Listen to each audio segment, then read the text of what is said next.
നമുക്ക് തിരുവചനത്തിലേക്ക് പ്രവേശിക്കാം.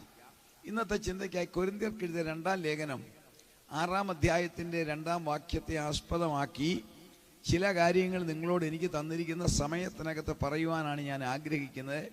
ഞാൻ പറയുവാൻ ആഗ്രഹിക്കുന്ന കാര്യങ്ങളൊന്നും പൂർണ്ണമാകാനുള്ള സമയമല്ല നമ്മുടെ, എന്നാൽ പരമാവധി ഞാൻ ശ്രമിക്കും. ദൈവമക്കൾ പ്രാർത്ഥനയോടെ സഹകരിക്കുക. 2 കൊരിന്ത്യർ 6-ാം അധ്യായം 2-ാം വാക്യം. പ്രസാദകാലത്ത് ഞാൻ നിനക്ക് ഉത്തരമരുളി, രക്ഷാദിവസത്തിൽ ഞാൻ നിന്നെ സഹായിച്ചു എന്ന് അവൻ അരുളി ചെയ്യുന്നുവല്ലോ.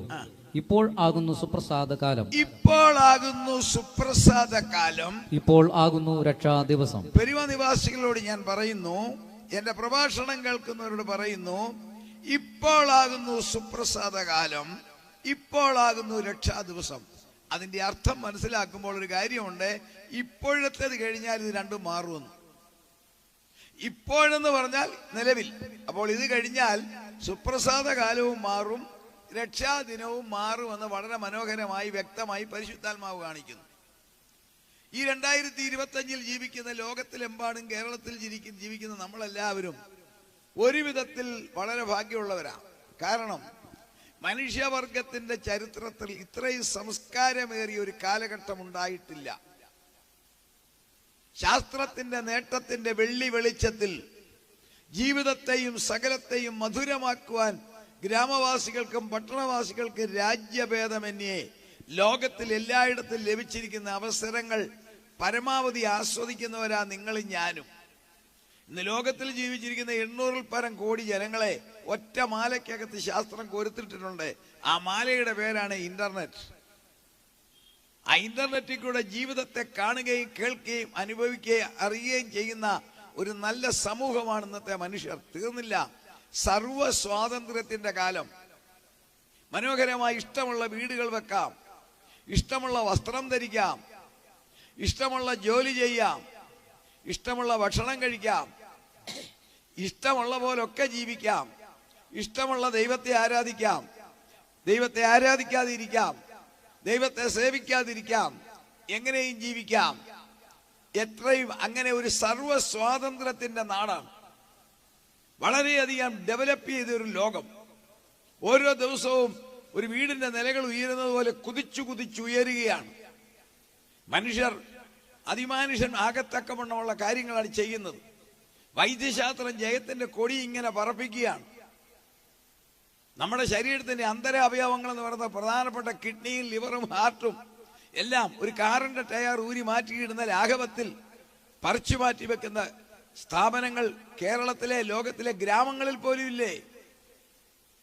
ഒടുവിലായി കഴിഞ്ഞ 10 വർഷമായി ഒരു ഇറ്റാലിയൻ ശാസ്ത്രജ്ഞൻ ഡോക്ടർ സാരിഗോ കോണവറോ രാപകലില്ലാത്ത ഒരു പരിപാടിയാണ് 2014 മുതൽ അദ്ദേഹം പറഞ്ഞു, ഞാൻ ഈ വർഷം ചെയ്യും, 24 പറഞ്ഞു, ഈ വർഷം 25 പറഞ്ഞു, ഞാൻ തീർച്ചയായിട്ടും ചെയ്യും. അതെന്താണെന്നറിയാമോ? അദ്ദേഹം ചെയ്യാൻ പോകുന്നത് കിഡ്നിയും ഹാർട്ടും ഒന്നുമല്ല, ഹെഡ് ട്രാൻസ്പ്ലാന്റേഷൻ. തല പറിച്ച് മാറ്റി വെച്ച ഒരു ചാക്കോച്ചന്റെ തല വെട്ടിക്കളഞ്ഞിട്ട് കുഞ്ഞമ്മയുടെ തല വെച്ചാൽ എങ്ങനെ ഇരിക്കും ആ പരിപാടി? അതിനും ശാസ്ത്രം ഒരുങ്ങുന്നു. 5.5 കോടി കിലോമീറ്റർ അകലെ ചൊവ്വായിൽ വേറെ ഒരു സാന്ദ്രത, വേറൊരു ആക്ഷൻ. അവിടെ വെള്ളമില്ല, ഈ ചൂടല്ല, ഓക്സിജൻ ഇല്ല. അവിടെ അതിമനോഹരമായ ബെഡ്റൂമും പാൻട്രിയും പണിത് മനുഷ്യനെ മാടി വിളിക്കുന്ന ശാസ്ത്രം. ഉറക്കമില്ലാത്ത ഗ്രാമങ്ങളും പട്ടണങ്ങളും ജീവിതത്തിന്റെ സുഖത്തിനുള്ള സകല സന്നാഹങ്ങളും എല്ലാ വിധത്തിലും സൗകര്യങ്ങളും സുഖവുമുള്ള ഒരു ലോകത്തിൽ ജീവിക്കുന്നു. സർവ സ്വാതന്ത്ര്യം.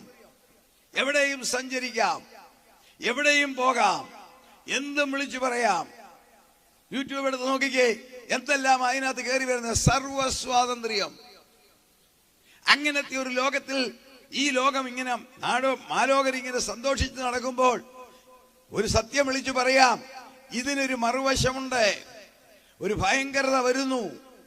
ആദ്യമായിട്ട് പറയട്ടെ, മനുഷ്യവർഗത്തിനു വേണ്ടി 6000 വർഷങ്ങൾക്ക് മുൻപേ ഏദൻ തോട്ടത്തിൽ ദൈവം സൃഷ്ടിച്ച യാതൊന്നുമല്ല നിങ്ങളും ഞാനും ഭക്ഷിക്കുന്നത്.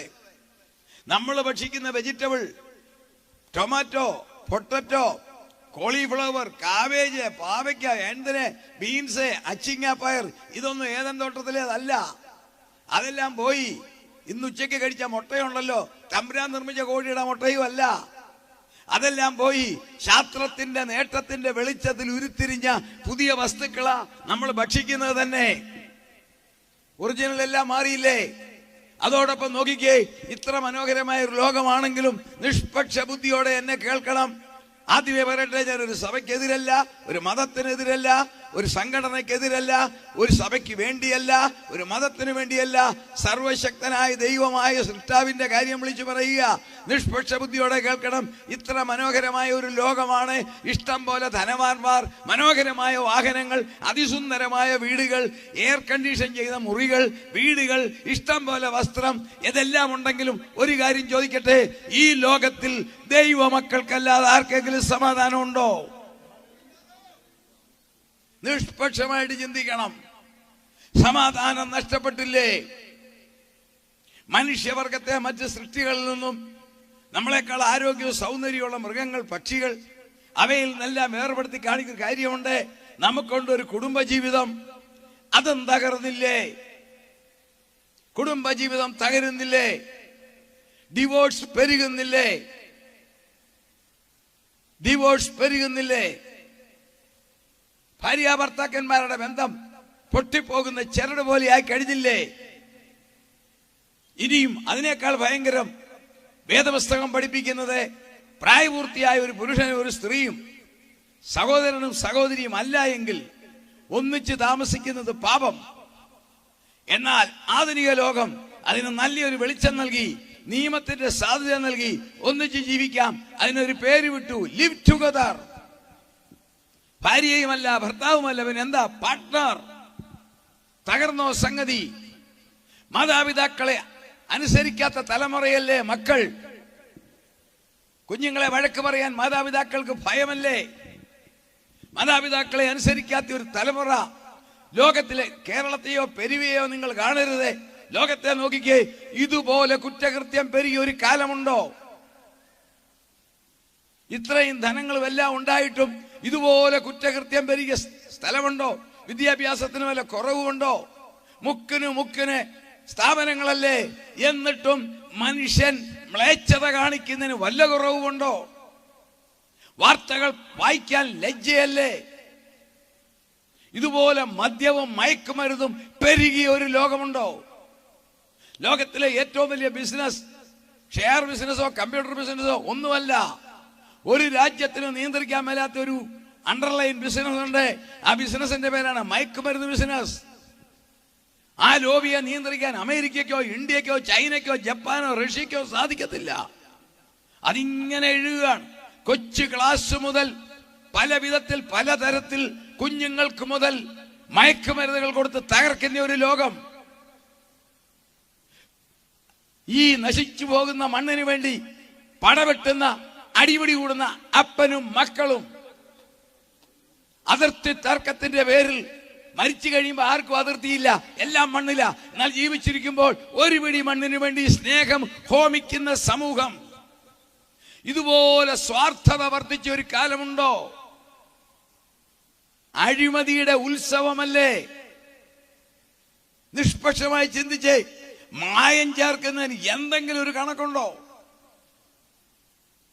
ഞാൻ ഓർക്കുക, കഴിഞ്ഞ സെപ്റ്റംബറിൽ ഒരു സഹോദരൻ, തികഞ്ഞ ഒരാത്മീയൻ, പേര് ഞാൻ പറയാം, റാന്നിക്കാരനാ, ബ്ലസൻ, അമേരിക്കയിലെ ഡാസിൽ ജോലി ചെയ്യുന്നു, കുടുംബസഹിതം. അദ്ദേഹത്തിന് ഒരു ആഗ്രഹം, കൊച്ചി കേരളവും സ്വന്തം നാടും ഒന്ന് കാണണം. അദ്ദേഹം ഇവിടെ വന്നു.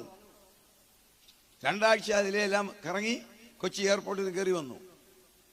ഡാളസ് വന്നു, ഹോസ്പിറ്റലിൽ അഡ്മിറ്റായി. പിറ്റേ ദിവസം ഹെപ്പറ്റൈറ്റിസ് ബി. അവിടെ പരിശോധിച്ചപ്പോൾ കണ്ടു, കുടിവെള്ളത്തിനകത്ത് മാലിന്യം ഉണ്ടായിരുന്നു, കുടിച്ച വെള്ളം. അദ്ദേഹത്തോട് ഹോസ്പിറ്റലുകാർ ചോദിച്ചു, നിങ്ങൾ എവിടെ നിന്നെല്ലാം വെള്ളം കുടിച്ചു?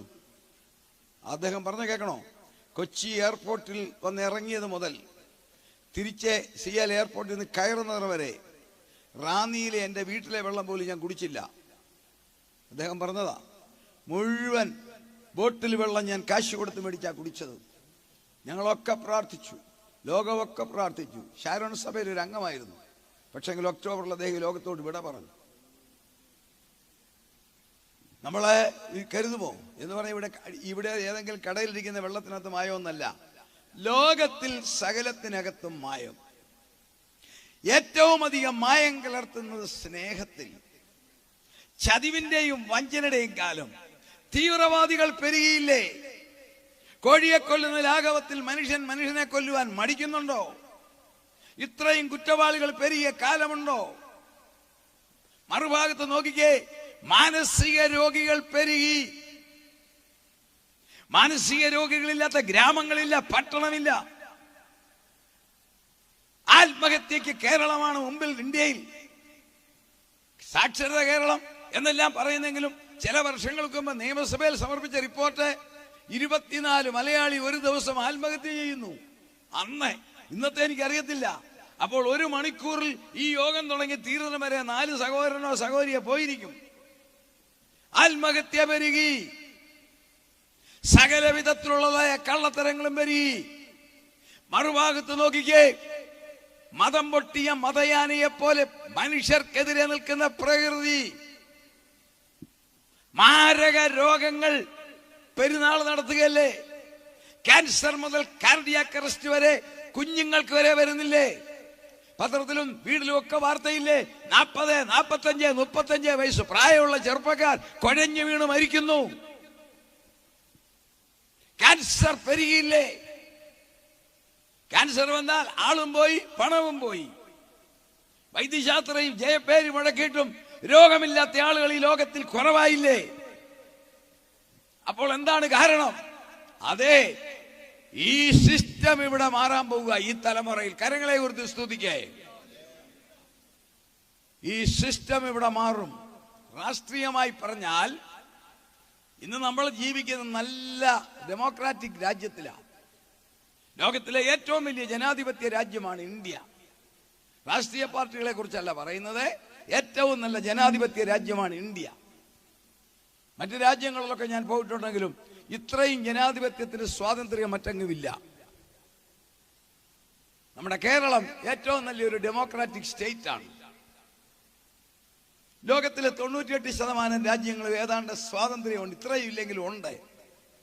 വളരെ കുറച്ച് രാജ്യങ്ങളിൽ മാത്രം രാജാക്കന്മാരും 1-2 രാജ്യങ്ങളിൽ ഏകാധിപതിമാരും ഉണ്ട്. ഈ രാജാക്കന്മാരുള്ള സ്ഥലങ്ങളിൽ തന്നെയും എല്ലാ സംവിധാനങ്ങളും ഉണ്ട്. ഏകാധിപതികളുള്ള 1-2 രാജ്യമുണ്ട്. അവിടുത്തെ കാര്യങ്ങൾ നമുക്ക് അധികം അറിയില്ല, യാതൊരു സ്വാതന്ത്ര്യവും ഇല്ലെന്ന് പറയുന്നു. എന്നാൽ പൊതുവെ ലോകത്തിലെ എല്ലാ രാജ്യങ്ങളിലും ജനാധിപത്യമാണ്, സ്വാതന്ത്ര്യമാണ്.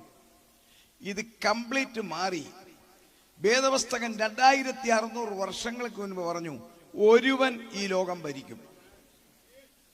ഒരുവൻ ഭരിക്കുമെന്ന് 2600 വർഷങ്ങൾക്ക് മുമ്പ് പറഞ്ഞെങ്കിൽ അവൻ ഭരിക്കുവാൻ പോകുന്നതിന്റെ ശബ്ദം കേട്ടതിന്റെ സാക്ഷികളാണ് ഈ പെരുവയിൽ എന്നെ കേൾക്കുന്നവർ. ഞാൻ തെളിയിക്കാൻ പോവുക. 2600 വർഷം മുമ്പേ ദാനിയേൽ പ്രവാചകൻ വിളിച്ചു പറഞ്ഞു, ഒരാഴ്ച വട്ടത്തേക്കവൻ പലരോടും ഒരുടമ്പടി ചെയ്യും. ദാനിയേൽ പ്രവചനം 9-ാം അധ്യായം 27-ാം വാക്യമായി. എടുക്കണ്ട, ഞാൻ പറഞ്ഞു വിടാം. പ്രവചന പ്രകാരം ഒരു ദിവസം 1 വർഷമാണ്. അങ്ങനെയാണെങ്കിൽ 7 വർഷം നിയമം മാറ്റുന്നവനാന്ന് പറഞ്ഞു. അതുകൊണ്ട് വേണേ പറയാം, അവൻ നിയമം മാറ്റുന്നത് എങ്ങനെയാ? വായിക്കാം. അതിന്റെ മാറ്റൊല് നിങ്ങൾക്ക് ഒരു വീട്ടിൽ വിവാഹമുണ്ടെങ്കിൽ നമുക്കറിയാം, വിവാഹത്തിന് മുമ്പേ അറിയാം. മലയാളിയുടെ ഭാഷയെ പറയും, പടിഞ്ഞാറൻ രാജ്യങ്ങളിലും കല്യാണ വീടെന്ന് പറയത്തില്ലെങ്കിൽ കണ്ടാൽ അറിയാം അവിടെ വിവാഹം നടക്കാൻ പോകുന്നത്. കാരണം രാത്രിയിലും പകലും നല്ല പല വിധത്തിലുള്ള ലൈറ്റ്. അമേരിക്കയിലും ഇംഗ്ലണ്ടിലും യൂറോപ്പിലും ഒക്കെ പോയാൽ കാണാം, ചില വീടുകളിൽ ഒത്തിരി നല്ല ലൈറ്റുകൾ ഇങ്ങനെ പ്രകാശിപ്പിക്കുന്നുണ്ട്. മനസ്സിലാക്കിക്കോണത് മരണ വീടല്ല, അത് കല്യാണ വീടാണ്. അങ്ങനെയാണെങ്കിൽ അവൻ ചെയ്യാൻ പോകുന്ന നിയമത്തിന്റെ ആരംഭം കുറിച്ചോ ഇല്ലയോ? ദാനിയേൽ പ്രവചനം 7-ാം അധ്യായം 25-ാം വാക്യം വായിക്കാം. ആ ഒറ്റ വാക്യത്തിൽ നിങ്ങൾക്ക് വ്യക്തമാകും അവൻ വരുന്നതിന്റെ ശബ്ദം. അവൻ അത്യുന്നതനായവന് 9-ാം അധ്യായം 7-ാം അധ്യായം 25-ാം വാക്യം. അവൻ അത്യുന്നതനായവന് വിരോധമായി. ദൈവമക്കളുടെ ഭാഷ പറയുക, അവനെന്ന് പറഞ്ഞ എതിർ ക്രിസ്തു, ആന്റി ക്രൈസ്റ്റ്, സാത്താൻ, മൃഗം, കള്ളപ്രവാചകൻ, സാത്താൻ, പല പേരുകളുണ്ട്. തിന്മയുടെ ഇതൊക്കെയാണ് അവന്റെ പേര്. വായിച്ച അവൻ അവൻ അത്യുന്നതനായവന് വിരോധമായി വമ്പ് പറയുകയും അത്യുന്നതനായവന്റെ വിശുദ്ധന്മാരെ ഒടുക്കിക്കളയുകയും സമയങ്ങളെയും നിയമങ്ങളെയും മാറ്റുവാൻ ശ്രമിക്കുകയും ചെയ്യും. എന്താണിത് മാറ്റാൻ ശ്രമിക്കുന്നത്? സമയം. സൂര്യൻ രാവിലെ 6 മണിക്ക് എല്ലാ രാജ്യത്തും ആവറേജ് ഉദിക്കുന്നെങ്കിൽ അവൻ ഭരിക്കുമ്പോൾ സൂര്യൻ 1/3 ശക്തി പോയതിനാൽ രാവിലെ 9-9:30 നേരം വെളുക്കുന്നു. തെളിയിച്ച ആ ഭാഗത്തേക്ക് ഞാൻ കയറുന്നില്ല. സൂര്യൻ കരിമ്പടം പോലെ കറക്കാൻ പോകുന്നു. അങ്ങനെയാവുമ്പോൾ 6 മണി 7 മണിക്ക് നമ്മൾ ജോലിക്ക് പോകേണ്ടിയവരെ സാധിക്കത്തില്ല. 9:30-10 മണിയാകാതെ നേരം വെളുക്കത്തില്ലെന്ന്. അതുകൊണ്ട് അവൻ നിയമം മാറ്റും. സമയം മാറ്റും. അടുത്ത വാക്യം ഒന്ന് വായിച്ചേ. സമയങ്ങളെയും നിയമങ്ങളെയും മാറ്റുവാൻ ശ്രമിക്കുകയും.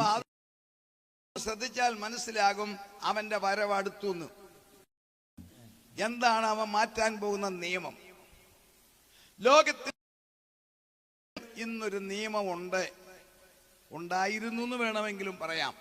ഒരു ഗവൺമെന്റും നിർമ്മിക്കാത്ത നിയമം, ഒരു മതമോ ഒരു നേതാവോ ഒരു സംഘടനയോ പറയാത്ത നിയമം. ഒരു ഗവൺമെന്റോ സംഘടനയോ സഭയോ മതമോ പറഞ്ഞിട്ടില്ല നിയമം. എല്ലാവരും അനുഷ്ഠിച്ചുകൊണ്ടിരുന്നു, അല്ലെ ഇരിക്കുന്നു. വിദ്യാഭ്യാസമുള്ളവരും ഇല്ലാത്തവരും, ധനവാനും ദരിദ്രനും, ബുദ്ധിമാനും ബുദ്ധിയില്ലാത്തവനും. നിങ്ങൾ കേട്ടുകൊള്ളുക. സമൂഹത്തിൽ മനുഷ്യർ വെറുക്കുന്ന കൊള്ളക്കാർ, വ്യഭിചാരികൾ, പിടിച്ചുപറിക്കാർ, തീവ്രവാദികൾ, ഇവരും ഈ നിയമം അനുസരിക്കുന്നു. മനഃശാസ്ത്രജ്ഞന്മാർക്കൊരു അത്ഭുത വിഷയം, ജന്മനാൽ മാനസിക രോഗികളായി കറുപ്പേത് വെളുപ്പേതെന്നറിയാൻ മേലാതെ വളർന്നു വരുന്ന മെന്റൽ പേഷ്യൻസ്, അറിയാമല്ലോ, അവർക്ക് ഒരു പിടിയുമില്ല, ജന്മനാലേ വരുന്നവർ. അങ്ങനെയുള്ളവരും അനുസരിക്കുന്ന ഒരു നിയമം. ആ നിയമം ഉണ്ടാകാനുള്ള കാരണം ദൈവം മനുഷ്യനെ തന്റെ സാദൃശ്യത്തിൽ സൃഷ്ടിച്ചതിനാൽ മനുഷ്യന്റെ ഉരുത്തിരിയിൽ നിന്നും മനസ്സിൽ നിന്നും ഉരുത്തിരിഞ്ഞ് സാഹചര്യം അതിനെ വളർത്തിയെടുക്കുന്ന നിയമം. ആ നിയമത്തിന്റെ പേരാണ് ധാർമ്മിക നിയമം. ഇംഗ്ലീഷിൽ പറഞ്ഞാൽ ദ മോറൽ ലോ. എന്താന്ന് കേൾക്കണമോ?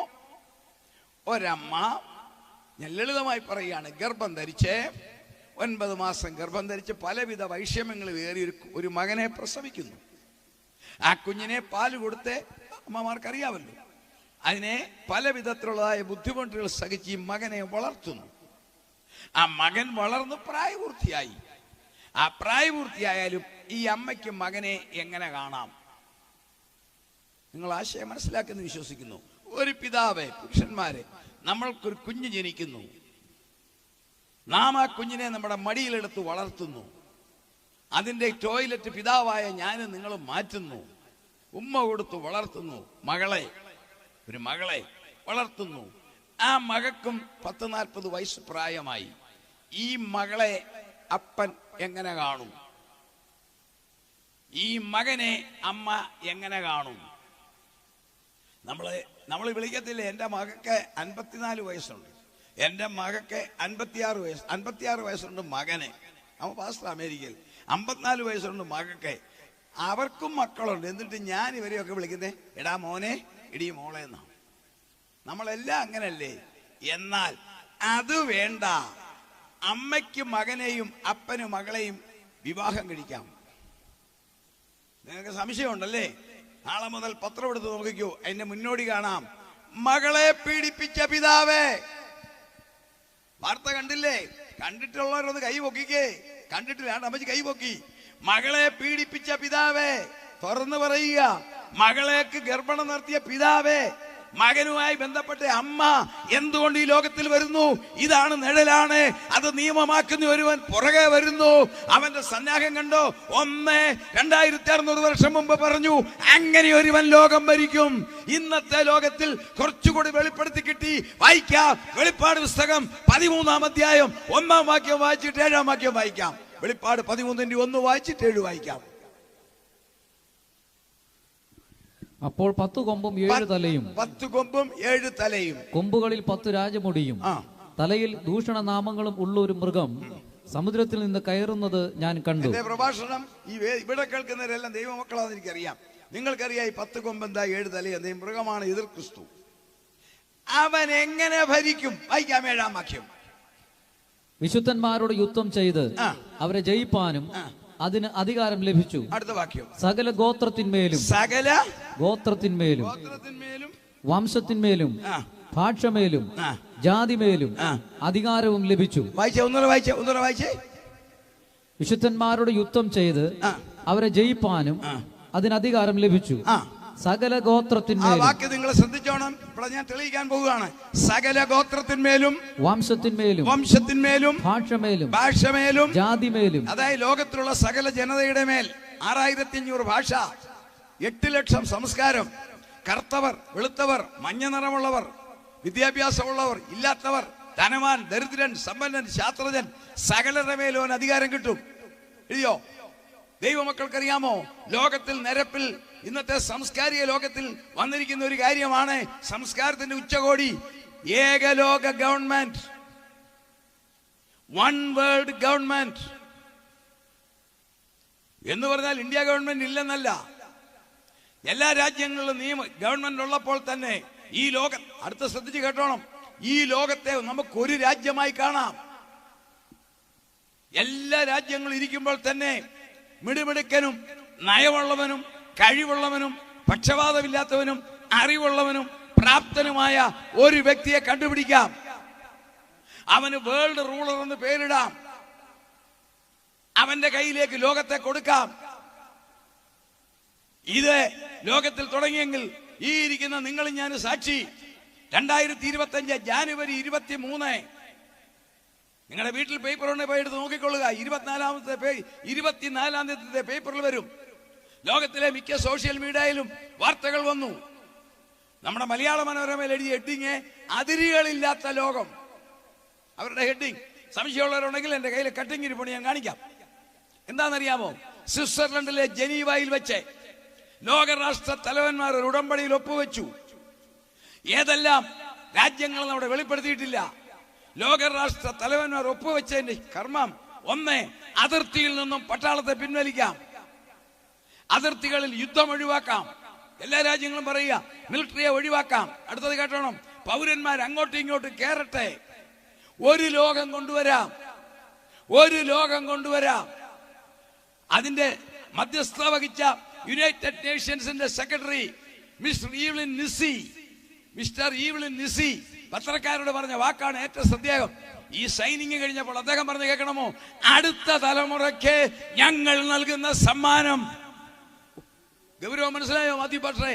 അടുത്ത തലമുറയ്ക്ക് ഞങ്ങൾ നൽകുന്ന സമ്മാനം ഒരു ലോകമായിട്ട് വരാം. അപ്പോൾ ഒരുവൻ ഈ ലോകത്തെ നിയന്ത്രിക്കും. അതിന്റെ ബാക്കി കാര്യം ഞാൻ പുറകെ പറയാം. ഒരുവൻ ഈ ലോകത്തെ നിയന്ത്രിക്കും. പക്ഷെ അതിനു മുമ്പ് ഒരു സംഭവം നടക്കും. അതാണ് അതിനാണ് ഇവിടെ കൂടിയിരിക്കുന്നത്. നമുക്ക് ചിന്തിക്കാം. മനോഹരമായ ഗാനങ്ങൾ പാടുന്ന ഗായകസംഘ ഇപ്പോൾ അവർ പാട്ട് പാടുമ്പം നമുക്ക് സ്തോത്രകാഴ്ച ഇടണം. ഞാൻ അതിഥി പ്രാസംഗികനാ. സ്തോത്രകാഴ്ചയെ കുറിച്ച് എനിക്ക് പറയേണ്ട കാര്യം ഒന്നുമില്ല. എങ്കിൽ ഞാൻ ഒരു കാര്യം പറയാം, ദൈവമക്കളോട് മാത്രം.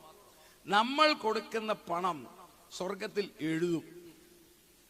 തോമസ് മാമൻ എത്ര കൊടുത്തെന്ന് എഴുതും എന്ന് ഞാൻ വിശ്വസിക്കുന്നു. എന്ന് ഞാൻ പേന കൊണ്ട് എഴുതുമെന്നല്ല, ദൈവത്തിന്റെ പരിജ്ഞാനത്തിൽ എഴുതും. പെരുവ കൺവെൻഷന് പോയി തോമസ് മാമൻ എത്ര കൊടുത്തു, ഇപ്പുറത്തെ തമ്പുരാൻ എഴുതും എത്ര കൊടുക്കാൻ സാധ്യത ഉണ്ടായിരുന്നു, അതിലെത്ര വെട്ടിപ്പിടിച്ചു. തീർച്ചയാ തോമസ് എന്റെ പേരാ ഞാൻ പറയുന്നത്. ഞാനിവിടെ അതിഥി പ്രസംഗനാ. ഇവിടെ വന്ന് താന്ന് കയ്യും താത്തിരുന്നാൽ മതി, എൻ്റെ അടുക്ക പാത്രം കൊണ്ടുവരികയില്ല. പക്ഷെ പരിശുദ്ധാത്മാ പറയും, നിനക്ക് എത്ര കൊടുക്കാൻ ഒക്കുമായിരുന്നു, നീ എത്ര കൊടുത്തു. ദൈവമക്കൾ കരങ്ങളെ കുറിച്ച് സന്തോഷത്തോടെ സ്തുതി ചെയ്യും.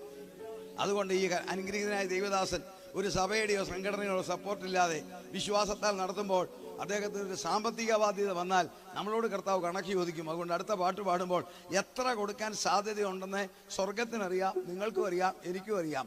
അതനുസരിച്ച് കൊടുക്കുക. സാധ്യതയില്ലാത്തൊരു കൊടുക്കുകയും ചെയ്യുന്നതേ കർത്താവ് സഹായിക്കും. സ്തോത്ര കാഴ്ച എടുക്കുവാൻ ഉത്തരവാദിത്തപ്പെട്ടവർ എത്രയും വേഗം മുൻപോട്ട് കടന്നു വരേണ്ടതാണ്. ആ സന്ദർഭത്തിൽ കൊയർ ഒരു ഗാനം ആലപിക്കും. നമ്മുടെ ബഹുമാന്യ പാസ്റ്റർ സ്തോത്ര കാഴ്ചയെക്കുറിച്ച് പറഞ്ഞതുകൊണ്ട് ഞാനൊന്നും തന്നെ പറയുവാൻ ആഗ്രഹിക്കുന്നില്ല. ഈ സുവിശേഷ പ്രവർത്തനങ്ങളുടെ പിന്നിൽ ഒരുപാട് അധ്വാനമുണ്ട്, ഒരുപാട് പ്രയത്നമുണ്ട്, ഒരുപാട് ചെലവുണ്ട്. സ്വർഗരാജ്യത്തിന്റെ വിസ്തൃതിക്ക് വേണ്ടി നമുക്കാകുവോളം കൈത്താങ്ങൽ കൊടുക്കുവാൻ ഇന്ന് രാത്രി കർത്താവ് കൃപ നൽകട്ടെ. നമുക്ക് ചേർന്ന് പാടി ആരാധിക്കാം. അപ്പോൾ തന്നെ സ്തോത്ര കാഴ്ചയും അർപ്പിക്കാം. കർത്താവ് നമ്മെ അനുഗ്രഹിക്കട്ടെ.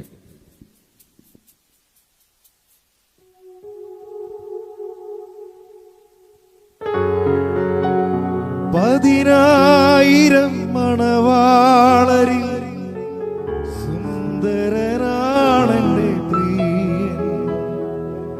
പതിനായിരം മണവാളരിൽ സുന്ദരനാണെന്റെ പ്രിയൻ.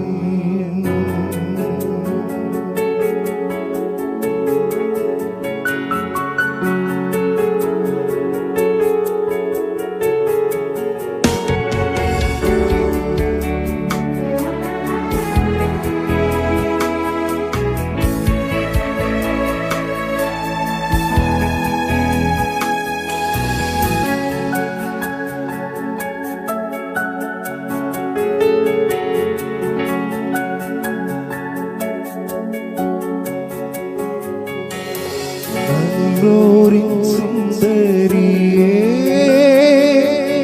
നിൻ പ്രിയനെന്തു വിശേഷതയോ. നല്ലൂരിൻ സുന്ദരിയേ, നിൻ പ്രിയനെന്തു വിശേഷതയോ. മറ്റുള്ള പ്രിയരിലെന്തുമേന്മ ആണയിത്തോതുവാൻ എന്തു നന്മ. മറ്റുള്ള പ്രിയരിലെന്തുമേന്മ ആണയിത്തോതുവാൻ എന്തു നന്മ. പതിനായിരം മണവാളരിൽ സുന്ദരനാണെന്റെ പ്രിയൻ. പതിനായിരം മണവാളരിൽ സുന്ദരനാണെന്റെ പ്രിയൻ. കണ്ടാൽ കൊതി തീരാത്ത പ്രിയനെ പോൽ, കണ്ടാൽ കൊതി തീരാത്ത പ്രിയനെ പോൽ, കണ്ടാൽ കൊതി തീരാത്ത സുന്ദര രൂപനെ നീ മതിയേ.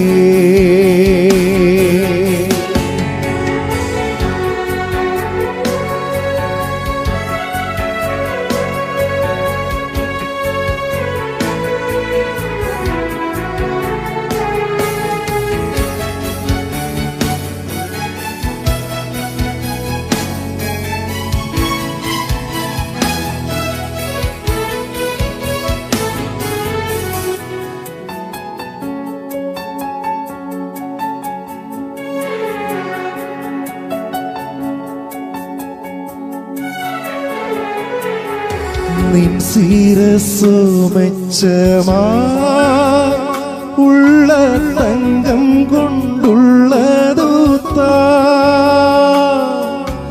നിൻ ശിരസ്സു മെച്ചമാ ഉള്ള തങ്കം കൊണ്ടുള്ളതുത്താ. കുറുനിരകൾ കാക്കയെ പോൽ കറുത്തും ഭംഗിയിലാകെ ചുരുണ്ടതുമാ. കുറുനിരകൾ കാക്കയെ പോൽ കറുത്തും ഭംഗിയിലാകെ ചുരുണ്ടതുമാ. പതിനായിരം മണവാളരിൽ സുന്ദരനാണെന്റെ പ്രിയൻ. പതിനായിരം മണവാളരിൽ സുന്ദരനാണെന്റെ പ്രിയൻ. കണ്ടാൽ കൊതി തീരാത്ത പ്രിയനെ പോൽ, കണ്ടാൽ കൊതി തീരാത്ത പ്രിയനെ പോൽ, കണ്ടാൽ കൊതി തീരാത്ത സുന്ദര രൂപനെ നീ മതിയേ.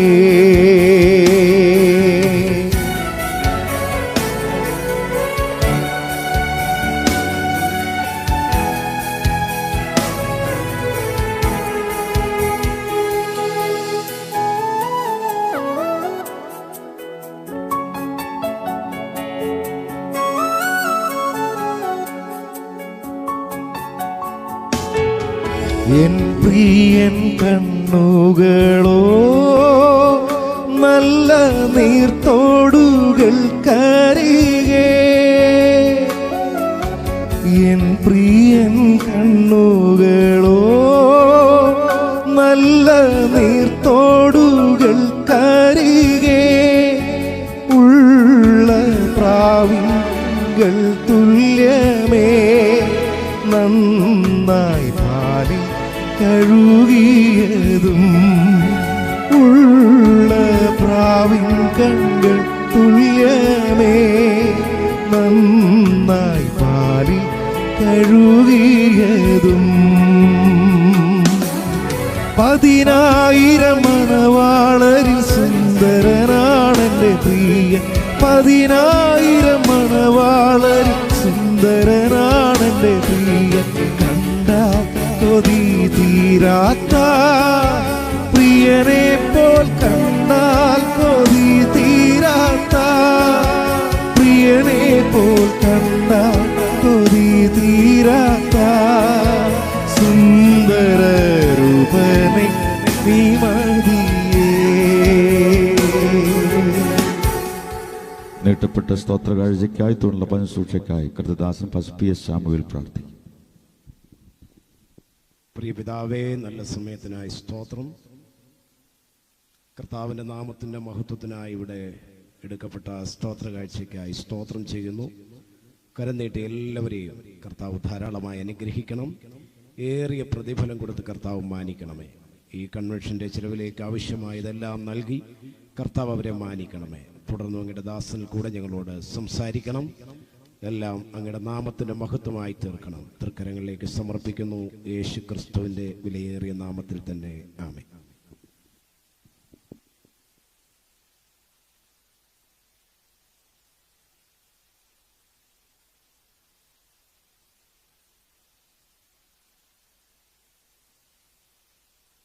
നമുക്ക് വേഗം നമ്മുടെ വചന ശുശ്രൂഷയിലേക്ക് പ്രവേശിക്കാം.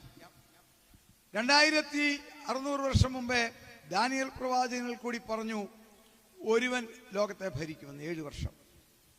2000 വർഷങ്ങൾക്ക് മുൻപേ മേലിൽ സംഭവിക്കാനുള്ളത് നിന്നെ ഞാൻ കാണിച്ചു തരാം എന്ന് പത്മോസ് ദ്വീപിലായിരുന്ന യോഹന്നാൻ അപ്പോസ്തലനോട് പരിശുദ്ധാത്മാവ് പറഞ്ഞിട്ട് മേലിൽ സംഭവിക്കുന്ന കാര്യത്തെക്കുറിച്ച് എഴുതിയപ്പോൾ 13-ാം അധ്യായത്തിൽ എഴുതി, സകല ഗോത്രത്തിന്മേലും ജാതിമേലും വംശത്തിന്മേലും ഭാഷമേലും എതിർ ക്രിസ്തുവാകുന്ന മൃഗത്തിന് അധികാരം ലഭിക്കും എന്ന്. അധികാരം ഏറ്റെടുക്കുന്നതിന്റെ മുന്നോടിയായി ലോകത്തിലെ ആധുനിക ലോകത്തിൽ ബുദ്ധിയും സംസ്കാരവും ശാസ്ത്രവും നിറഞ്ഞ ഈ ലോകത്തിൽ ഏകലോക സിസ്റ്റത്തെക്കുറിച്ചുള്ള ചിന്ത ബുദ്ധിജീവികൾക്ക് വന്നു. അപ്പോൾ തന്നെ ലോകത്തിന്റെ പാർലമെന്റ് എന്ന് പറഞ്ഞ യുണൈറ്റഡ് നേഷൻസ് പറയുന്നത് നല്ലതെന്ന്.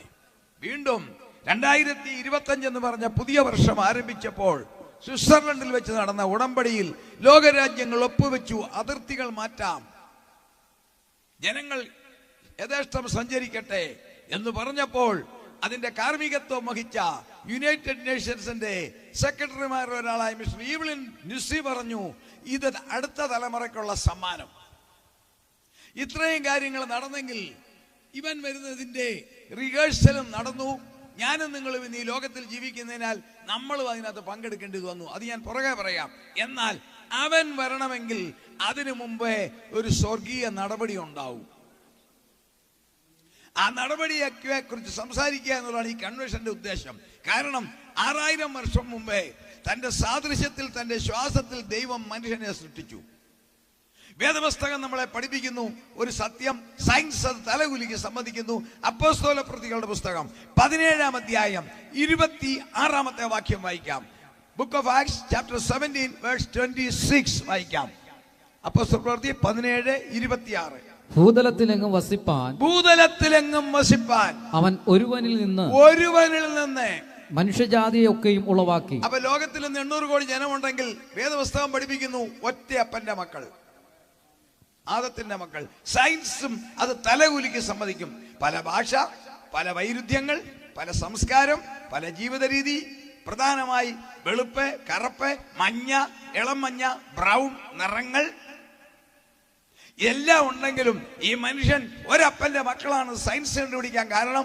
സകല മനുഷ്യരുടെയും DNA ജനിതക ഘടന, ഡെക്സിറൂബോ ന്യൂക്ലിക് ആസിഡ് എന്ന് പറയുന്ന ജനിതക ഘടന എല്ലാ മനുഷ്യരുടെയും 99.991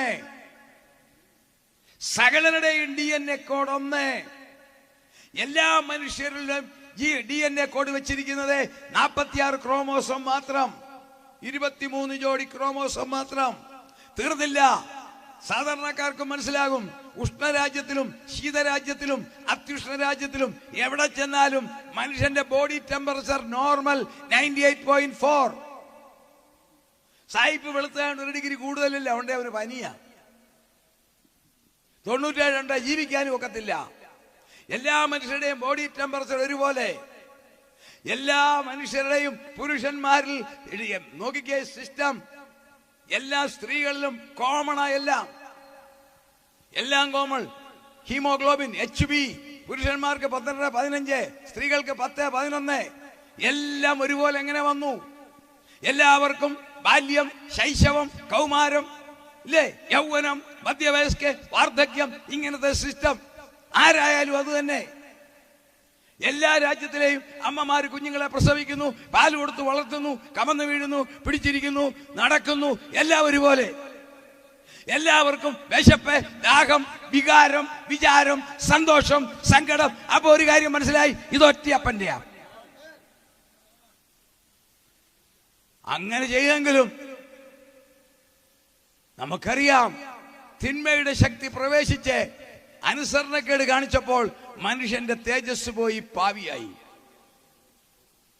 പാപമില്ലാത്ത ഒറ്റ മനുഷ്യൻ ലോകത്തിൽ ജനിച്ചിട്ടില്ല. റോമർക്കെഴുതിയ ലേഖനം 3:23 വായിക്കാം. റോമർക്കെഴുതിയ ലേഖനം 3:23. ഒരു വ്യത്യാസവുമില്ല. എല്ലാവരും പാപം ചെയ്തു. ദൈവ തേജസ് ഇല്ലാത്തവരായി. ലോകത്തിൽ പാപമില്ലാത്ത ഒറ്റ വ്യക്തിയില്ല. ജന്മത്തിൽ പാപം, പ്രവൃത്തിയിൽ പാപം. തോമസ് മാമനായ പ്രസംഗിക്കുന്ന ഞാനും ഇവിടെ ഇരിക്കുന്ന ദൈവദാസന്മാരും നിങ്ങൾ എല്ലാവരും ജന്മത്തിൽ പാപം. നമ്മുടെ അപ്പൻ പാപം ചെയ്തു, ആദാം. അത് ജീനിലേക്ക് വന്നു. നമ്മുടെ സ്വഭാവം നമ്മുടെ മക്കൾക്ക് കിട്ടുമെന്നുള്ള സയൻസ് പഠിപ്പിച്ചിട്ടില്ലേ? എന്റെ കുഞ്ഞുങ്ങളുടെ സ്വഭാവം പകുതി എന്റെ അമ്മയുടെ, എന്റെ ഭാര്യയുടെയും പകുതി എന്റേതും. നാടൻ ഭാഷയെ പറഞ്ഞാൽ നമ്മളല്ല 50-50. ബിസ്ക്കറ്റ് അല്ല, പകുതി പപ്പ പകുതി മമ്മ. കണ്ടില്ലേ മാത്യു ഭാഷയുടെ കഷണ്ടി കണ്ടോ? അദ്ദേഹത്തിന്റെ പിതാവിനെ നിങ്ങൾ കണ്ടോ? സെയിം സ്റ്റെപ്പ. അപ്പോൾ പാപവും കിട്ടി, അതിൻ്റെ കൂടെ പാപവും ചെയ്തു. പാപം ചെയ്താൽ മനുഷ്യൻ ദൈവം മനുഷ്യനെ സൃഷ്ടിച്ച് ഇവിടെ തീരാനല്ല, സ്വർഗത്തിൽ കൊണ്ടുപോകാനാ. ഇതൊരു നേഴ്സറി പോലെ ഇവിടെ വളർത്തി തമ്പുരാൻ ഇവിടെ ആയുസ് നിശ്ചയിച്ചു. ആയുസ് കഴിയുമ്പോൾ ഈ ശരീരം മണ്ണിലേക്ക് പോകണം, ആത്മാവ് ദൈവസന്നിധിയിൽ സ്വർഗത്തിൽ ചെല്ലണം. ഇതായിരുന്നു പ്ലാൻ. എന്നാൽ പാപം ചെയ്തപ്പോൾ ആ പരിപാടി തീർന്നു. സ്വർഗത്തിൽ പോകാനൊക്കത്തില്ല. കാരണം പാപം ചെയ്യുന്നവൻ മരിക്കും. അപ്പോൾ ദൈവം സർവശക്തനാണ്. വേണമെങ്കിൽ ഈ മനുഷ്യവർഗത്തെ അങ്ങ് ക്യാൻസൽ ചെയ്തിട്ട് വേറൊന്നിനെ സൃഷ്ടിക്കായിരുന്നു, അല്ലേ? ഒന്ന് ചിന്തിച്ചു നോക്കിക്കേ. ഒരു സാധനം മോശമായാൽ നമ്മൾ കളയും.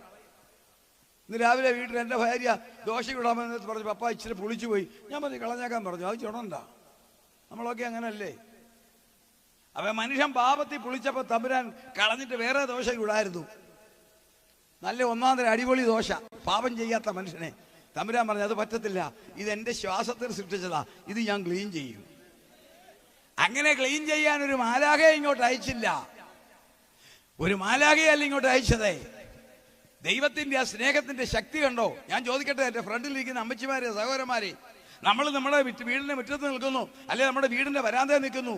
നമ്മൾ ആരോ വിരുന്നുകാർ വന്നു, അല്ലെ മാത്യു പാസ്റ്റർ വന്നു, സംസാരിച്ചോണ്ടിരിക്കുന്നു. നമ്മുടെ മഴ പെയ്യുന്നു. നമ്മുടെ വീട്ടിലെ ഒരു കുഞ്ഞെ മുറ്റത്ത് പോയി വീണ് മഴയത്ത് കിടക്കുന്നു. ഏതെങ്കിലും വീട്ടുകാരത്തി പറയുവോ ഞാൻ എന്റെ സാരി വെള്ളം വീഴും, അയൽവക്കത്തെ കുഞ്ഞമ്മ വന്ന് എടുത്തു തരാൻ പറയുവോ? ഏതെങ്കിലും ഒരു പിതാവ് പറയുവോ എന്റെ പാൻസ് എടുക്കാവും, അപ്പുറത്തെ ചാക്കോച്ച എന്റെ കൊച്ചൻ വെള്ളത്തിൽ കിടക്കുന്ന എടുക്കാൻ നമ്മൾ ചാടി ഇറങ്ങുവോ? അങ്ങനെ മനുഷ്യരായി നമ്മൾ ചാടി ഇറങ്ങുമെങ്കിൽ നമ്മളെ സൃഷ്ടിച്ചവനാ ദൈവം പറഞ്ഞു, എന്റെ സൃഷ്ടി പാപത്തിൽ കിടക്കുന്നതിനാൽ ഞാൻ അവനെ എടുക്കുവാൻ ഞാൻ ഇറങ്ങി വരും. അങ്ങനെ ഇറങ്ങി വന്നതാണ് യഹോവയായ ദൈവം, ഇറങ്ങി വന്നതാണ് യേശു തമ്പുരാൻ. അത് ദൈവം തന്നെയാ, യഹോവയായ ദൈവം തന്നെ. അവൻ ദൈവരൂപത്തിലിരിക്കെ ദൈവത്തോടുള്ള സമത്വം മുറുകെ പിടിച്ചുകൊള്ളുന്നത് വിചാരിക്കാതെ ദാസരൂപമെടുത്തു. മനുഷ്യ സാദൃശ്യത്തിലായി, വേഷത്തിൽ മനുഷ്യനായി. എന്താ ദൈവമായിട്ട് വരാഞ്ഞ്? നമ്മുടെ സാമാന്യ ബുദ്ധിക്ക് ചിന്തിച്ചേ. മാതൃഭാഷ ഞാൻ അഭിനന്ദിക്കുന്ന നാട്ടിൽ ഒന്നാമതൊരു സ്റ്റേജാണ്. ഇപ്പം തന്നെ 4 5 ഞങ്ങളൊരു 15 പേരോട് നിന്നുണ്ട്. അതിൽ ഏറ്റവും വെയിറ്റ് കുറവുള്ളവനും പ്രായമുള്ളവനും ഞാനാണ്. ബാക്കിയെല്ലാം നല്ല ചെറുപ്പക്കാർ കുട്ടന്മാരാണ്. ഞാൻ മാത്രം 87 കിളവനാണ്. ബാക്കിയെല്ലാം നല്ല മിടുക്കരാ. ഇവരെല്ലാം കൂടെ നിന്നുകൊണ്ട് ഡാൻസ് ചെയ്ത് ആടത്തെ ഈ സ്റ്റേജ് പോകത്തില്ല. നമുക്കറിയാം, അത്ര ഉറപ്പാ. നല്ല സ്റ്റേജാ. എന്നാൽ ഞാൻ ചോദിച്ചോട്ടെ, ഒരാനയും ഇങ്ങോട്ട് കയറ്റി വിടാവൂ? ആന വരും, നാളെ സ്റ്റേജ് ഇവിടെ കാണത്തില്ല. അപ്പോൾ ഒരാനയ്ക്കിതേ വരാൻ മേലെങ്കിൽ ഈ പ്രപഞ്ചത്തെ 10,000 കോടി നക്ഷത്രങ്ങളുള്ള ഈ മിൽക്കി വേ ഉൾപ്പെടെ 1000കണക്കിന് ഗാലക്സിയുള്ള ഈ പ്രപഞ്ചത്തെ ഉണ്ടാകട്ടെ എന്ന് ഒറ്റ വാക്കിൽ സൃഷ്ടിച്ച ദൈവത്തിന് ആകാരത്തിൽ വന്നാൽ ഭൂമിയില്ല. അതിനാണ് ദൈവം മനുഷ്യനായത്. അത് മതം സ്ഥാപിക്കാനല്ല, സഭ സ്ഥാപിക്കാനല്ല, അതിലൊന്നുമല്ല. പാപത്തിൽ വീണ മനുഷ്യനെ രക്ഷിക്കുവാൻ തന്റെ സ്നേഹം വെളിപ്പെടുത്തി സ്വന്തം രക്തം കാൽവരി ക്രൂശിൽ ഊറ്റിയപ്പോൾ മനുഷ്യൻ പാപത്തിൽ നിന്ന് മാറി. മനോഹരമായ ദൈവത്തിന്റെ സ്നേഹത്തിന്റെ ശക്തി. യേശു തമ്പുരാനെന്ന് പറഞ്ഞാൽ ഒരു മതത്തിന്റെ ദൈവമല്ല, അതൊക്കെ തെറ്റിദ്ധരിപ്പിക്കപ്പെടുന്നതാ. ഒരു സഭയുടെ ദൈവമല്ല, ക്രിസ്ത്യാനികളുടെ സ്വത്തല്ല. മനുഷ്യവർഗത്തിന്റെ പാപത്തിന്റെ ഏക പരിഹാരം വായിക്കാം. 1 യോഹന്നാൻ 1:8 വായിച്ചിട്ട് 1 യോഹന്നാൻ 1:7 വായിക്കണം. ആദ്യമേ 1 യോഹന്നാൻ 1:8, 2 1:7. നമുക്ക് പാപമില്ല എന്ന് നാം പറയുന്നു എങ്കിൽ നമ്മെ തന്നെ വഞ്ചിക്കുന്നു. പാപമില്ലെന്ന് ആർക്കെങ്കിലും പറയാനൊക്കുവോ? ഇല്ല. ഒത്തിരി വിശുദ്ധന്മാര് കൂടി ഒരു പെങ്കൊച്ചിനെ കൊണ്ട് കർത്താവിന് മുമ്പിൽ നിർത്തി. ഒത്തിരി വിശുദ്ധന്മാരായിരുന്നു. എന്നിട്ട് പറഞ്ഞു, കർത്താവേ, പച്ചയ്ക്ക് പച്ച തൊണ്ടി പിടിച്ചു വിചാരം ചെയ്തു. ന്യായപ്രമാണത്തിന്റെ ഇത്രാമത്തെ പേജിന് ഇത്രാമത്തെ ലൈനിൽ എഴുതിയിട്ടുണ്ട്, ഇവിടെ കല്ലെറിഞ്ഞു കൊല്ലണമെന്ന്. നീ എന്നാ പറയുന്നു?